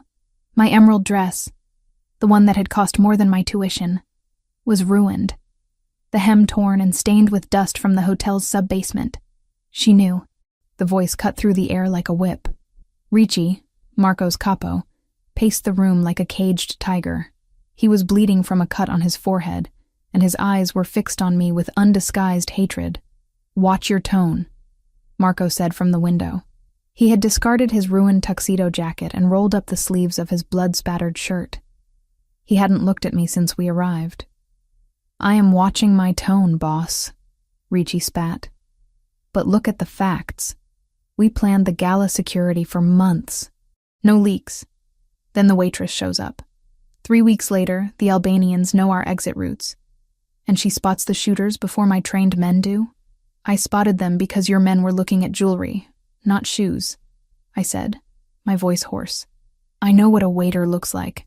Those men moved like soldiers." Ricci slammed his hand on the table. "Convenient. Maybe you spotted them because you knew they were coming. Maybe this was a setup to make you look like a hero." "Enough." Marco turned. The single word killed the noise in the room.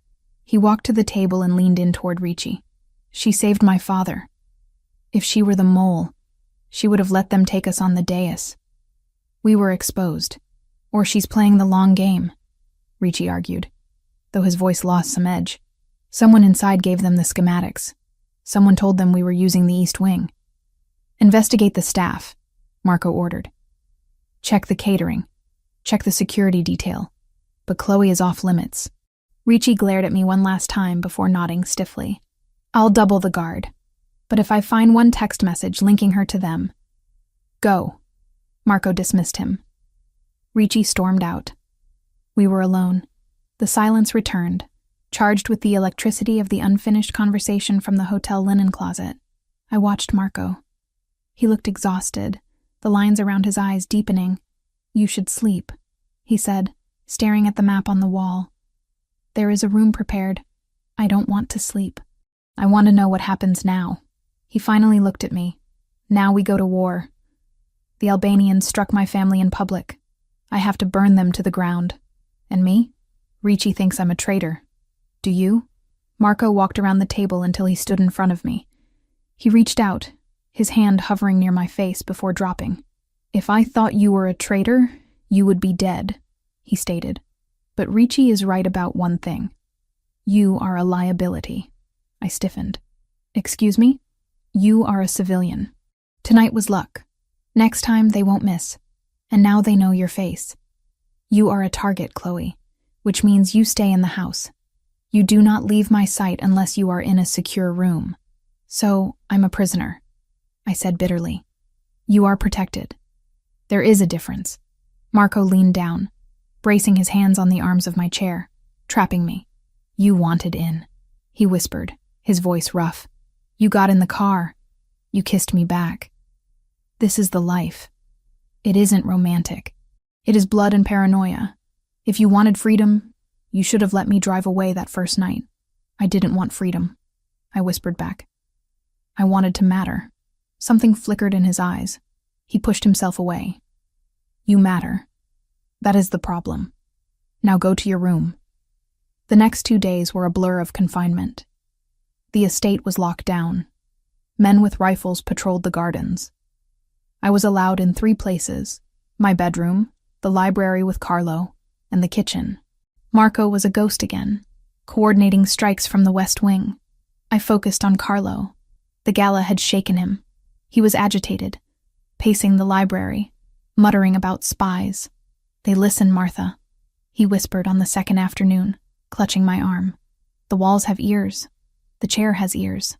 It's okay, Carlo, I soothed, guiding him to his leather wingback chair. It's just the wind. No, he insisted, eyes wide. The little bug. It hums. Can't you hear it hum? I paused. Usually, I dismissed his ramblings. But Marco had said the Albanians knew the schematics. Where does it hum, Carlo? He pointed at the armrest. Here. It bites my elbow. I knelt and ran my hand over the smooth leather. Nothing. Then I felt a bump under the lip of the wood. It was plastic. I pulled out my phone and used the flashlight. There, wedged into a small tear in the lining, was a black disc no larger than a quarter. A tiny red light pulsed, a listening device. My blood ran cold. It was active. Carlo wasn't crazy. He heard the high-frequency hum. If this bug was here, in the heart of the library, they heard everything. They knew about the gala because Marco discussed security here. I reached to rip it off, but froze. If I removed it, the signal would cut. They would know. You're right, Carlo, I said loudly, forcing a cheerful tone. The chair squeaks. Let's go get ice cream. Ice cream? Carlo blinked. Strawberry? Yes. Come on. I steered him out of the library, my mind racing. Marco was in the West Wing. I had to tell him without the bug hearing. I walked Carlo to the kitchen. Maria, I said to the cook, Mr. Carlo wants ice cream. Can you sit with him? I need to get something from my room. Of course, dear. I left them and walked into the hallway. As soon as I was out of sight, I took off my heels and ran toward the West Wing. I reached the corridor leading to Marco's office. Going somewhere, Miss Wells? Enzo stepped out of an alcove. He was wearing his chauffeur's uniform. He was a big man, usually bored-looking. Now, he looked alert. Enzo, I said, trying to breathe evenly. I need to see Marco. Carlo is having an episode. The boss is busy, Enzo said, blocking my path. And Carlo is eating ice cream. I checked the kitchen feeds. He took a step toward me. You look nervous. Did you find something you weren't supposed to? He knew. He must have been monitoring the bug. I don't know what you're talking about, I lied, backing away. You're smart, Enzo sneered, dropping the facade. Too smart. Ricci was right about you being trouble. He reached behind his back and pulled a silencer-equipped pistol. Marco will kill you, I whispered. Marco is going to be dead in 5 minutes, Enzo said, checking his watch. The perimeter alarms are disabled. My friends are at the gate. He raised the gun. No, I screamed. I threw my phone at his face. It hit him, making him flinch. I dove to the right just as the gun puffed. A soft thwip. The bullet splintered the paneling where my head had been. Help! Marco! Gun! I screamed, scrambling on the floor. Enzo recovered and leveled the gun again. Goodbye, Waitress. Boom. The front door of the mansion exploded. The shockwave shook the house. Dust rained down. Enzo stumbled, his aim thrown off. The bullet went wide. Alarms blared. Breach! Sector 1! Enzo looked at the door, then at me. He grinned. Cavalry's here. He turned and ran toward the explosion to join the attackers. I scrambled up and ran toward the command center. The door flew open. Marco emerged holding an assault rifle, Ricci behind him. Get back! Marco roared. Get to the panic room. It's Enzo, I screamed. Enzo is the traitor. He planted the bug. He disabled the alarms. Marco froze. The realization hit him. The driver. The man with total access. Ricci, Enzo is hostile. Kill on sight, Marco barked.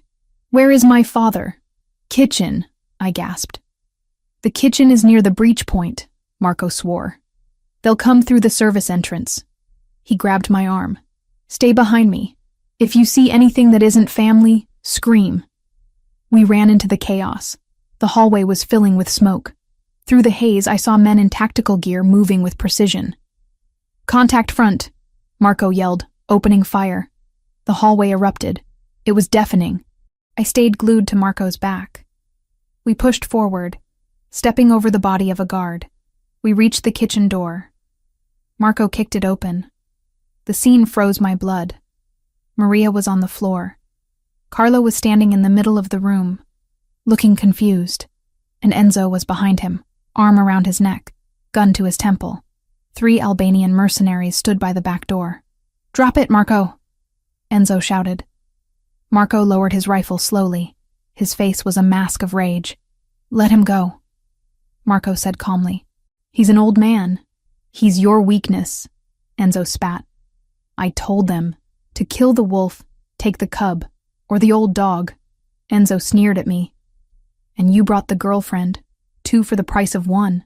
Let them go and I let you walk," Marco offered. "I'm already walking," Enzo laughed, backing toward the door. "And I'm taking him." Marco was trapped. He couldn't shoot.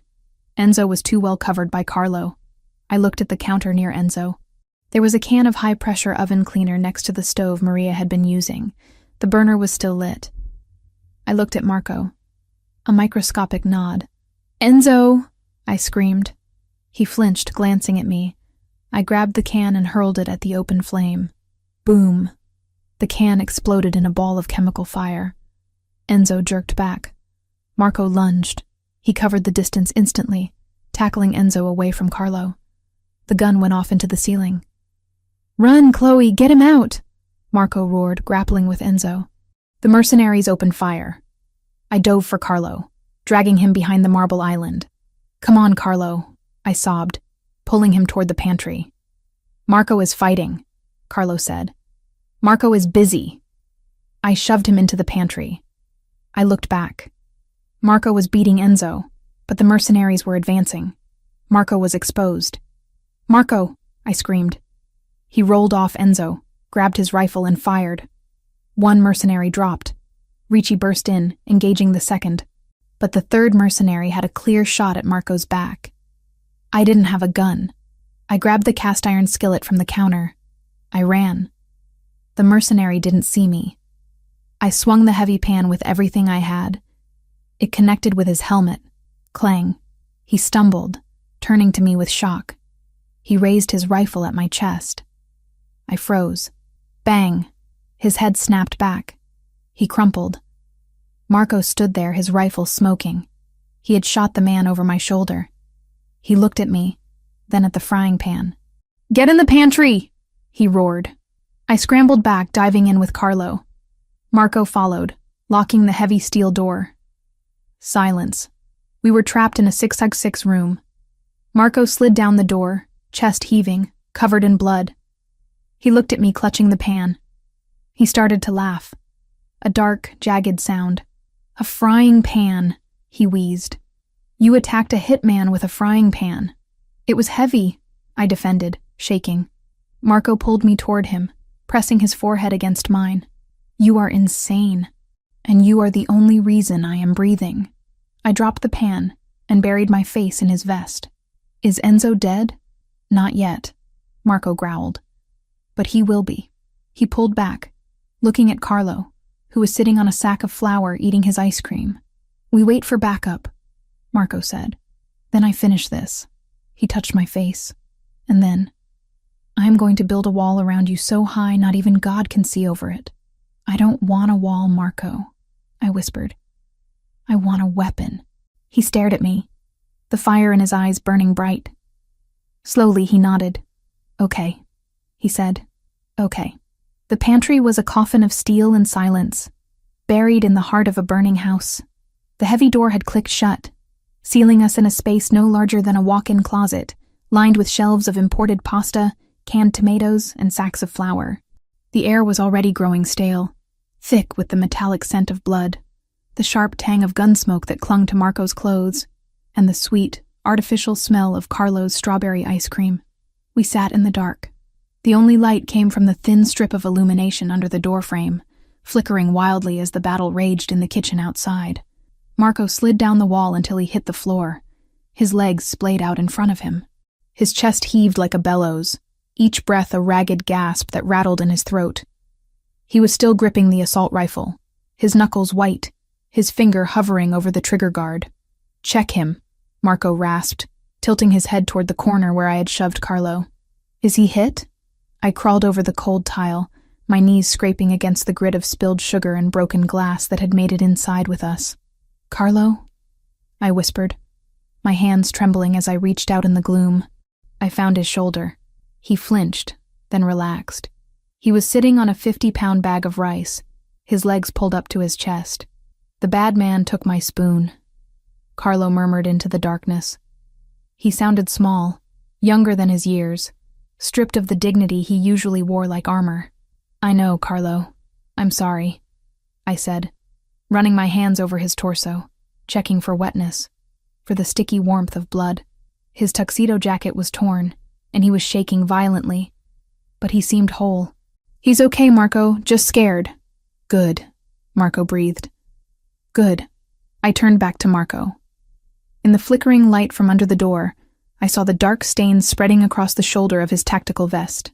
"You're bleeding," I said, panic spiking in my chest. "Grazed," he dismissed, though his voice was tight with pain.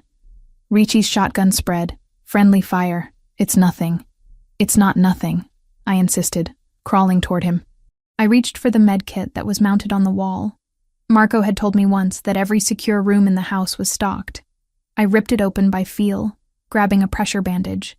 "Leave it," Marco commanded, catching my wrist. His grip was iron, hot and bloody. "Chloe, stop. We don't have time for first aid." "We're locked in," I argued, trying to pull my hand free. "We have nothing but time until Ricci clears the room, or until Enzo blows the hinges," Marco countered. He pulled me closer, until I was kneeling between his legs, his face inches from mine. The intensity in his eyes burned through the shadows. "Listen to me. The door is reinforced, but it won't hold forever if they have explosives. And Enzo knows where the breach charges are kept." He let go of my wrist and reached behind his back, pulling a combat knife from his belt. He pressed the handle into my palm. It was heavy, the metal cold against my sweating skin. "If that door opens," Marco said, his voice low and devoid of emotion, "and it isn't Ricci, you don't hesitate, you understand?" I looked at the knife, then at him. "Marco, you don't look at me," he growled. "You don't look at my father. You aim for the throat or the groin. You fight dirty. You fight to kill, because if they take you alive, Chloe, what they will do to you to get to me." He didn't finish the sentence. He didn't have to. The darkness behind his eyes told me everything I needed to know about the cruelty of the men outside. "I want a gun," I whispered, gripping the knife until my fingers ached. "I can't give you a gun," he said. "The recoil in this small space would deafen you, and you might hit Carlo.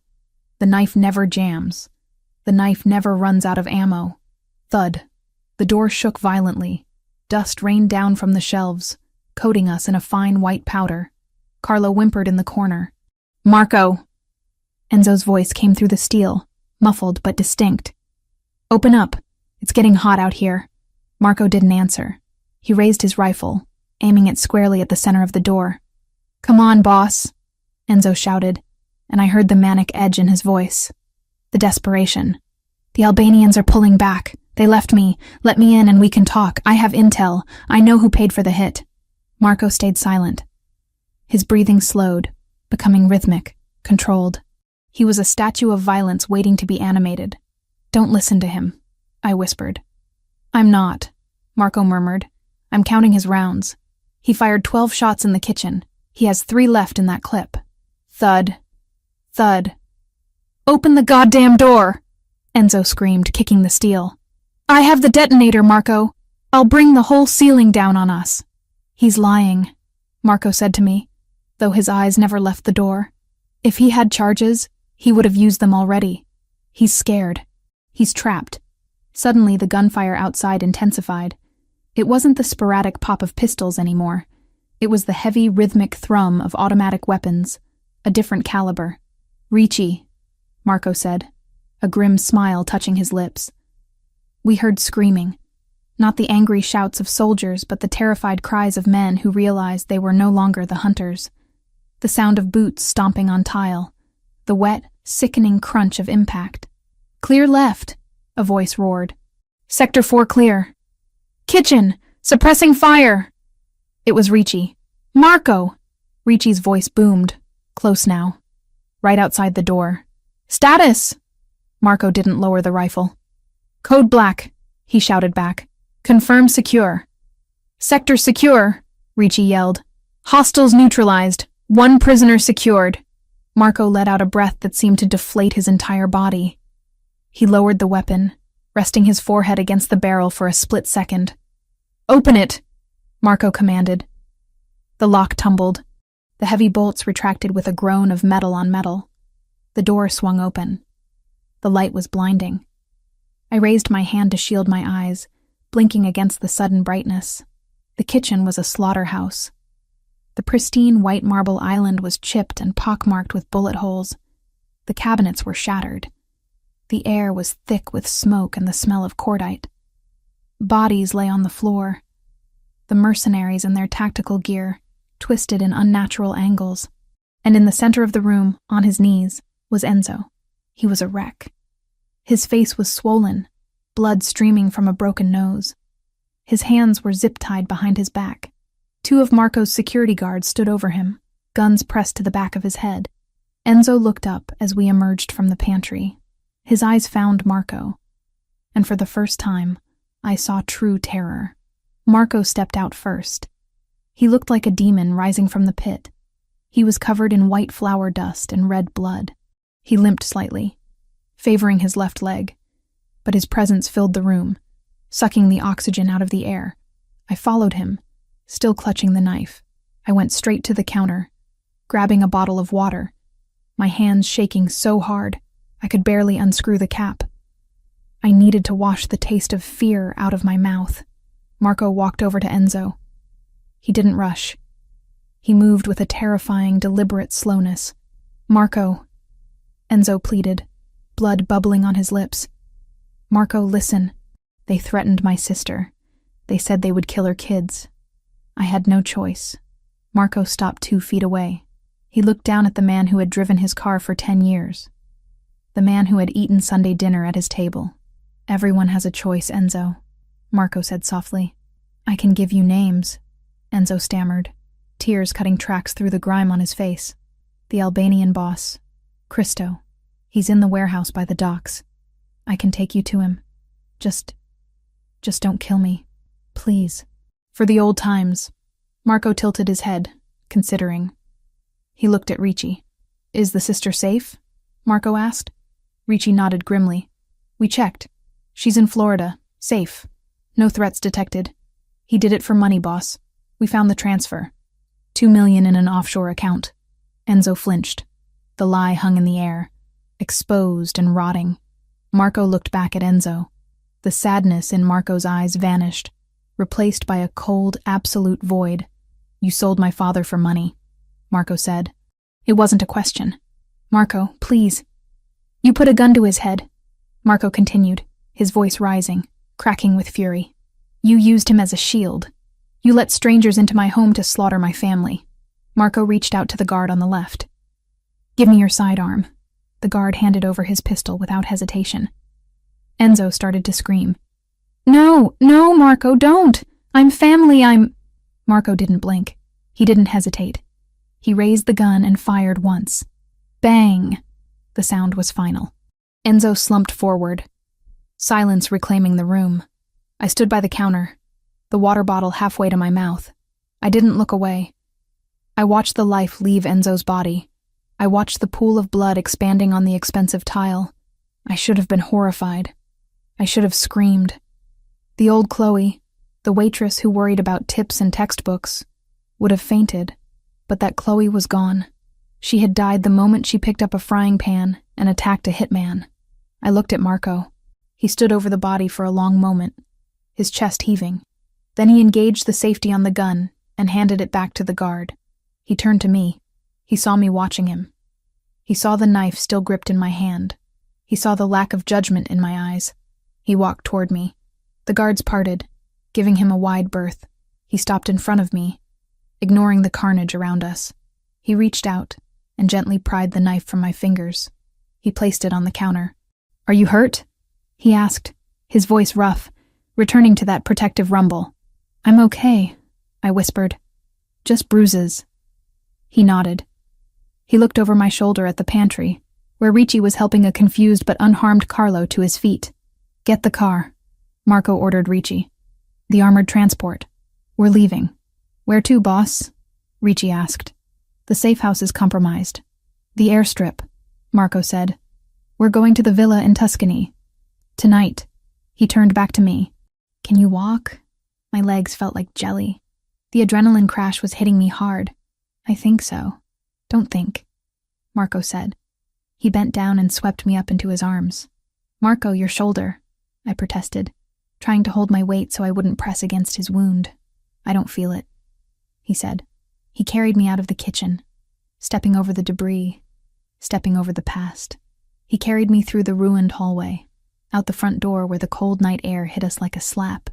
The driveway was filled with more cars. Police sirens wailed in the distance, getting closer. The cops are coming, I murmured, resting my head against his good shoulder.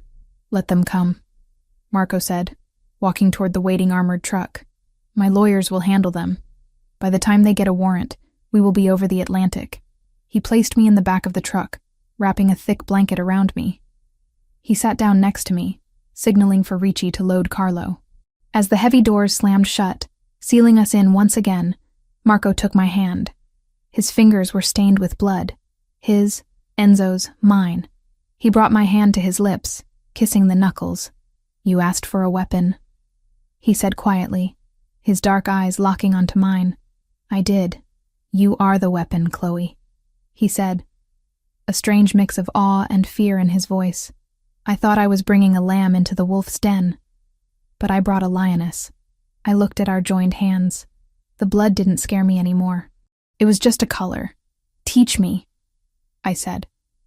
When we get to Italy, teach me how to shoot. Teach me how to fight. I never want to feel helpless again. Marco squeezed my hand. I will teach you everything. And then, we will come back. And we will burn the rest of them down together. The engine roared to life. We moved forward, leaving the burning house behind, heading toward a new world, a world where I wasn't just a survivor. I was a partner, and God help anyone who tried to hurt us now. The sun in Tuscany was different from the sun in Chicago. It didn't struggle to pierce through smog or reflect harshly off steel skyscrapers. Here, it was heavy, golden, and relentless, baking the ancient stone of the villa and drawing out the scent of rosemary and dry earth. We had been here for 2 weeks, 14 days of silence, healing, and preparation. The villa sat atop a hill surrounded by miles of olive groves and vineyards. It was beautiful, a postcard fantasy of Italian life, but I knew better. I knew that the perimeter was lined with motion sensors. I knew that the gardeners tending the cypress trees carried semi-automatic weapons under their work clothes. And I knew that the man pacing the terrace above me was not on vacation. I sat on a stone bench near the fountain, stripping the magazine from a Glock 19. My hands, once rough from dishwater and sanitizer, were now calloused in different places. The pad of my index finger was hard. The skin between my thumb and forefinger was toughened from the recoil. Faster! Marco's voice drifted down from the balcony. I didn't look up. I slammed the magazine back in, racked the slide, and leveled the weapon at the paper target tacked to an olive tree 20 yards away. Crack, crack, crack. 3 holes appeared in the center mass of the silhouette. Tight grouping. Lethal. Better, he said, descending the stone stairs. But you're still anticipating the recoil. You're dipping the barrel. Marco walked into the sunlight. He looked healthier than he had when we dragged ourselves onto the private jet in Chicago. The gray pallor was gone, replaced by a deep tan. But he still favored his left shoulder, where the bullet had grazed him. He wore a loose linen shirt, unbuttoned at the top, revealing the fresh, angry pink scar that marred his skin. A permanent reminder of the kitchen, the pantry, and the price of survival. He stopped behind me, his chest pressing lightly against my back. He reached around, his large hands covering mine on the grip of the gun. The heat of him was distracting, a gravitational pull that I had stopped trying to resist. Relax your shoulders, he murmured against my ear. You're tense.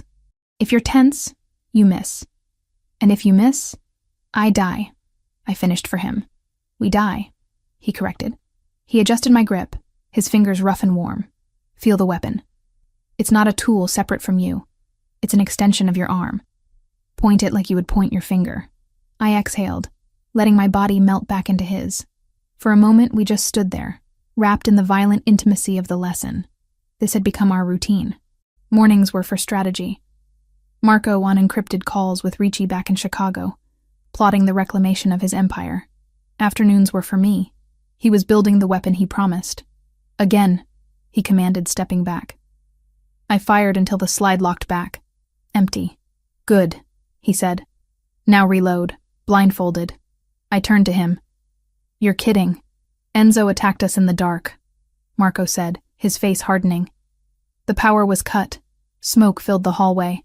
If you can't manipulate your weapon by feel, you're dead in a low-light environment. Close your eyes. I closed my eyes.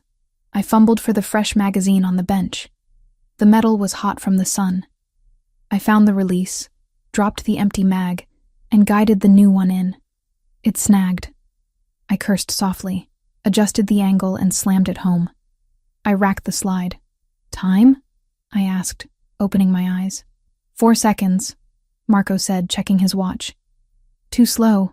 Ideally, it should be under 2, but it's an improvement. He took the gun from me, engaged the safety, and placed it on the bench. Then he looked at me. Really looked at me. You're tired, he observed. I'm fine. You've been drilling for 4 hours, Chloe. Your hands are shaking. My hands are shaking because I'm angry, I said, wiping sweat from my forehead. Ricci called this morning. I heard you shouting. Marco sighed, running a hand through his dark hair. The movement tugged at his wound, and he winced slightly. Ricci is holding the line, but barely. The Albanians have moved into the Southside territories. They're burning businesses that pay us protection. They're trying to starve us out. Then why are we still here? I demanded. Carlo is safe. He's happy with the nurses you hired. We should be going back. We go back when we are ready, Marco said sharply. Not a moment before. I will not bring you back into a war zone until I know you can survive it. I survived the kitchen, I countered, stepping closer to him. I survived the pantry. You got lucky, he growled. Luck runs out. Skill doesn't. He turned and walked toward the edge of the terrace, looking out over the rolling hills. I followed him. The distance between us, usually filled with training commands or tactical discussions, felt different today, heavier. You're afraid, I said softly. He didn't turn. A leader isn't allowed to be afraid. I'm not talking to the leader. I'm talking to Marco. He gripped the stone railing until his knuckles turned white. I almost lost you, in that hallway. When I saw Enzo raise the gun, my heart didn't just stop, Chloe. It shattered.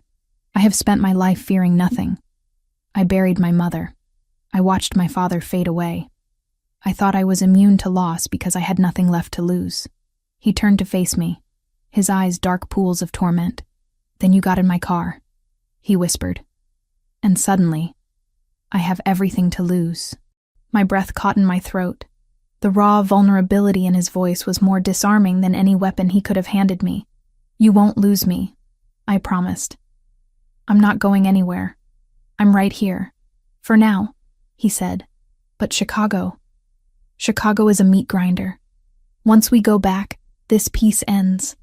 The nights on the terrace, the quiet, it all ends. I don't care about the peace, I said, taking his hand. I ran my thumb over the gold signet ring he wore. I care about the man standing next to me. I told you, Marco. I want a weapon, but I also want a partner. You're not fighting alone anymore. He looked down at our joined hands. He pulled me closer, his resistance breaking. You are dangerous, he murmured, his other hand coming up to cut my jaw. More dangerous than the Albanians. They can only kill me. You can destroy me. Then let me, I whispered. He kissed me.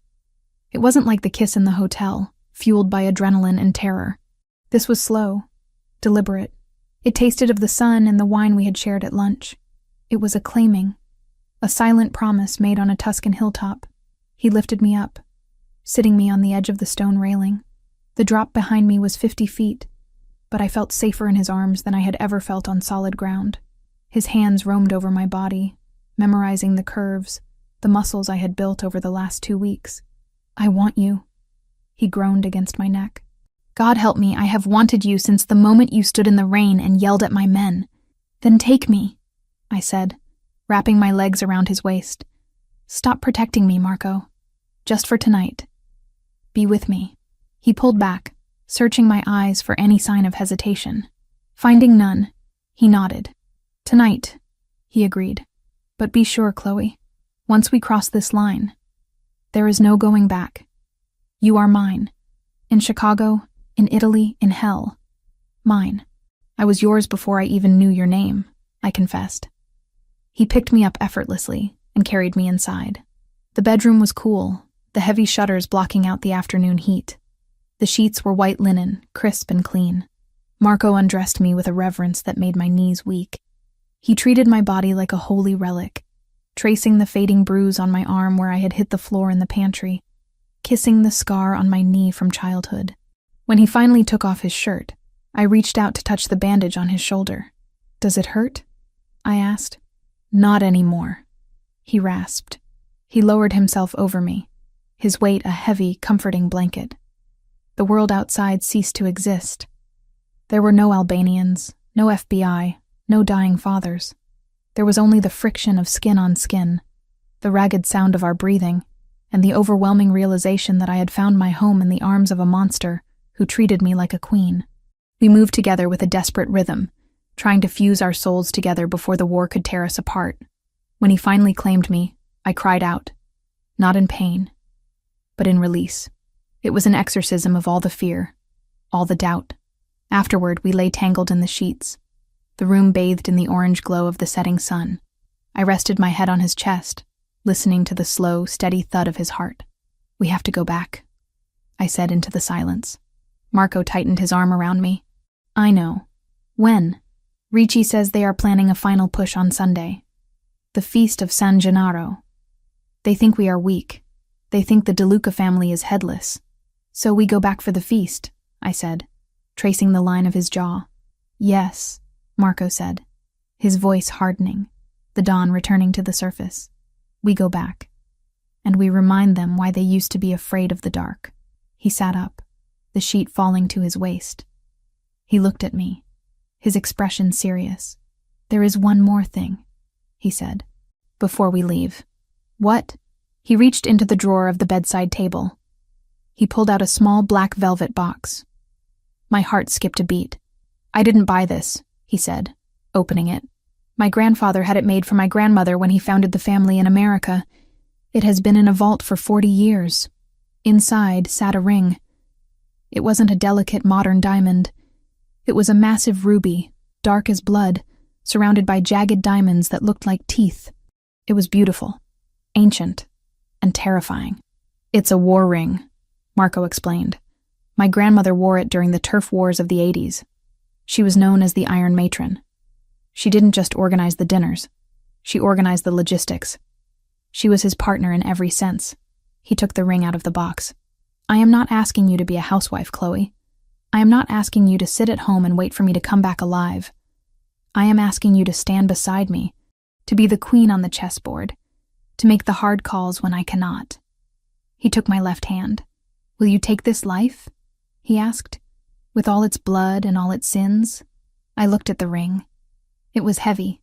It was a shackle, a promise, and a weapon all in one. I thought about my old life. The diner, the eviction notices, the loneliness. Then I looked at Marco, the man who had saved me, and whom I had saved in return. "Put it on," I said. He slid the ring onto my finger. It fit perfectly. The ruby caught the dying light, glowing like a burning coal. "Now," Marco said, kissing the ring. "We are ready." The flight back to Chicago was silent. The private jet cut through the night sky like a knife. I sat across from Marco, polishing the Glock he had given me. My own personal weapon now, engraved with my initials. I wasn't wearing my Waitress uniform. I was wearing a black tailored suit that Marco had ordered from Milan. My hair was slicked back. The ruby ring weighed heavy on my hand. Carlo was asleep in the back cabin with his nurse. He was safe. But we were flying into the fire. Ricci is meeting us at the private hangar, Marco said, looking up from his tablet. He has the car ready. The Albanians are gathered at the warehouse district. They are celebrating. They think they have won. They're wrong, I said, snapping the slide of my gun forward. Marco smiled. It was a dark, wolfish smile that promised violence. Yes, he agreed. They are. I looked out the window at the lights of Chicago appearing on the horizon. It looked different from up here. It didn't look like a place of struggle anymore. It looked like a kingdom waiting to be reclaimed. I wasn't Chloe Wells, the poor girl who helped an old man in the rain. Not anymore. I was Chloe DeLuca, and I was coming home to take out the trash. Are you ready? Marco asked as the landing gear deployed with a mechanical thud.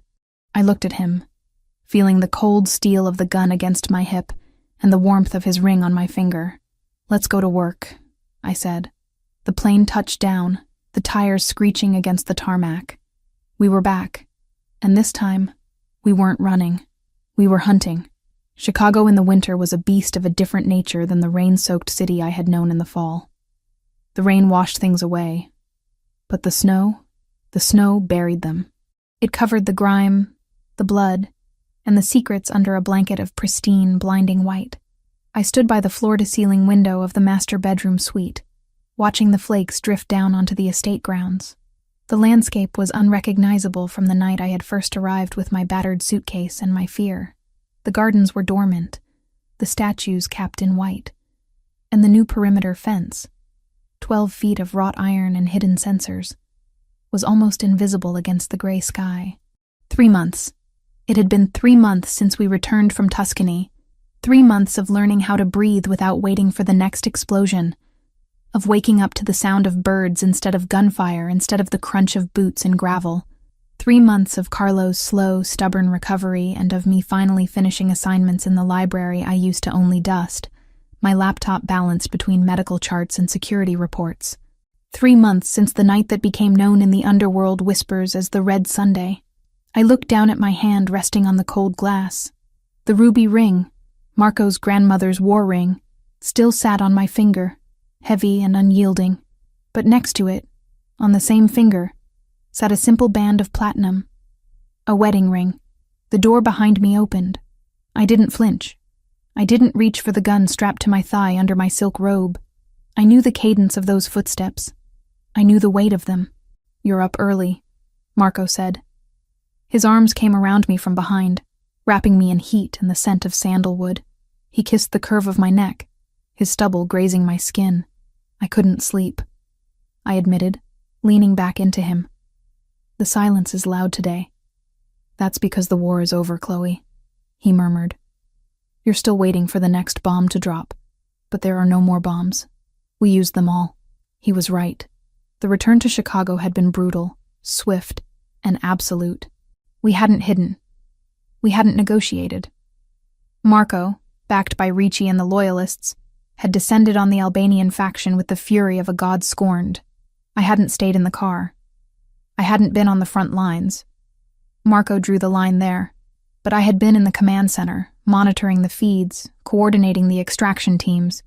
I had earned my place at the table not just as the Don's wife, but as his strategist. Christo, the Albanian leader, was gone. His warehouses were ours. The streets were quiet. Is Ricci coming over today? I asked, turning in his arms to face him. Marco looked rested. The dark circles that had haunted him for months were gone. The wound on his shoulder had healed into a silver scar that matched the others on his body. Ricci is handling the port shipment, Marco said, brushing a stray hair from my forehead. Today is not a work day. Today is for us, and for Carlo. My chest tightened slightly. How is he? Lucid, Marco said, a shadow passing over his eyes. The doctor says these moments will become rarer. We should go down. I nodded. I went to the dressing room, a space larger than my entire old apartment, and pulled on a thick wool sweater and trousers. I swapped my silk slippers for heavy boots. I didn't dress like a waitress anymore. I dressed like a woman who could walk through a riot without getting a scratch. We went downstairs together. The house felt different now. The tension that used to vibrate in the walls was gone, replaced by a quiet, disciplined efficiency. The guards nodded respectfully as we passed. They didn't look at me with suspicion anymore. They looked at me with something bordering on reverence. They knew about the pantry. They knew about the frying pan. They knew I was the one who kept their boss sane. We found Carlo in the sunroom, the only part of the house that felt like spring. He was sitting in his wheelchair, a blanket over his lap, watching the snow fall. "Papa," Marco said softly. Carlo turned. His eyes, usually cloudy with confusion, were startlingly clear today. It was the terminal lucidity the doctors had warned us about.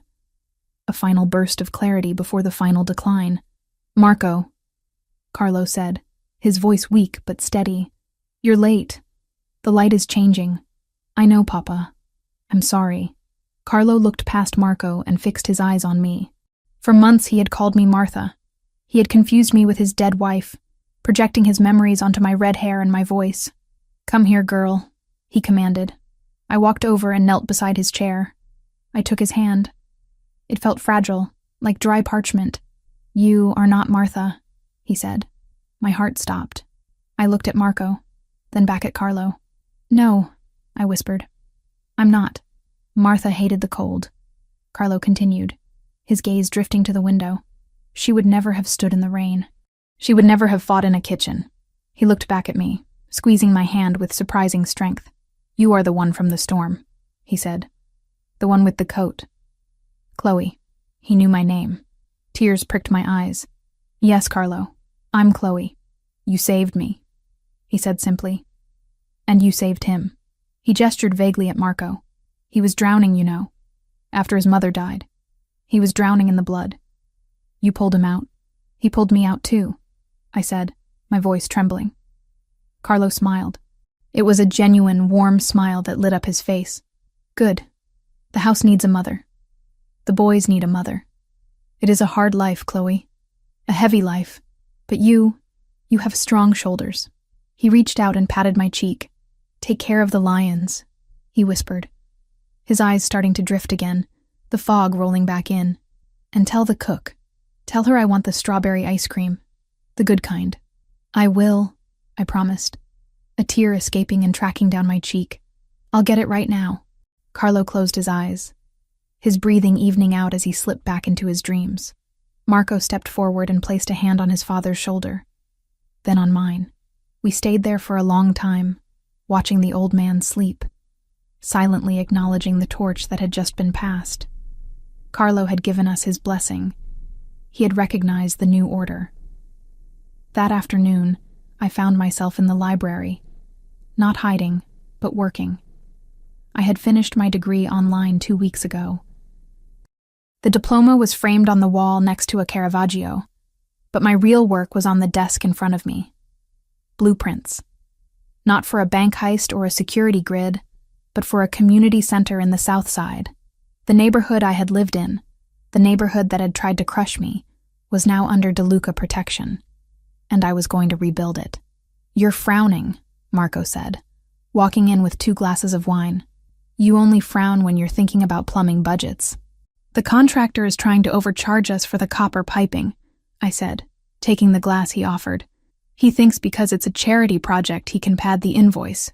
He doesn't know who he's dealing with." Marco chuckled, sitting on the edge of the desk.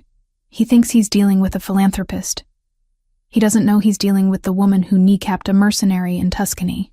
I didn't kneecap him. I shot him in the thigh. It was a warning. Remind me never to make you angry," Marco teased, leaning down to kiss me. I pulled back slightly, looking at him. "Are you happy, Marco?" The question took him off guard. He swirled the wine in his glass, looking at the deep red liquid. "Happy is a strange word for men like me," he said thoughtfully. "I am content. I am safe, and for the first time in my life, I am not alone in the dark. That is more than I ever expected to have. And the business? The business is stable. The other families respect the boundaries. They know what happened to the Albanians. Fear is a powerful peacekeeper. And respect," I added, They respect you. They respect us. They fear you, Marco corrected with a grin. The rumors about you are getting out of hand. I heard one yesterday that says you keep a collection of knives in your garter belt. I smirked, crossing my legs. Maybe I do. Marco's eyes darkened, the playful mood shifting instantly to something more primal. He set his glass down. Show me. Later, I said, pushing him away playfully. I have to finish this budget. And we have the dinner tonight. The dinner?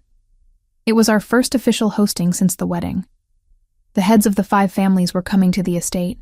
It was a declaration of victory, a show of strength. You're nervous, Marco noted. I'm not nervous. I'm preparing. There's a difference.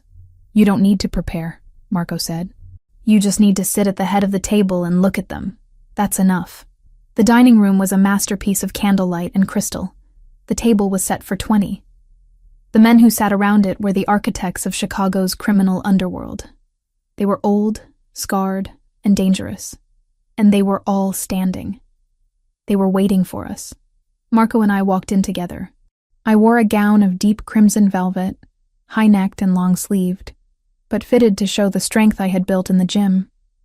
My hair was up, revealing the diamond earrings Marco had given me for graduation, but the only jewelry that mattered was the ruby on my finger. Gentlemen, Marco said, his voice filling the room. Thank you for coming. Don DeLuca, an old man at the end of the table, Don Moretti, nodded respectfully. Then he turned his gaze to me. And Donna DeLuca, it is an honor. I looked at Moretti. I knew his file. I knew he had doubted Marco's leadership 6 months ago. The honor is ours, Don Moretti, I said, my voice steady and cool. I trust your journey from the north side was smooth. I heard there was construction. Moretti blinked. The construction was a code word for a police sting operation that we had tipped him off about anonymously. It was a power move. I was telling him. We saved you. We know everything. Very smooth, thank you, Moretti said, bowing his head slightly. Marco pulled out my chair at the head of the table, opposite him. I sat. The men sat. Dinner was served. The conversation flowed, touching on territories, shipments, and the new truce. I didn't just listen. I spoke. I offered opinions on logistics. I corrected a misconception about the union contracts. I saw the way they looked at Marco. They weren't looking at him with pity for having a meddling wife. They were looking at him with envy. They realized what he had found, a partner who doubled his strength. As the espresso was served, Marco tapped his spoon against his glass. The room fell silent.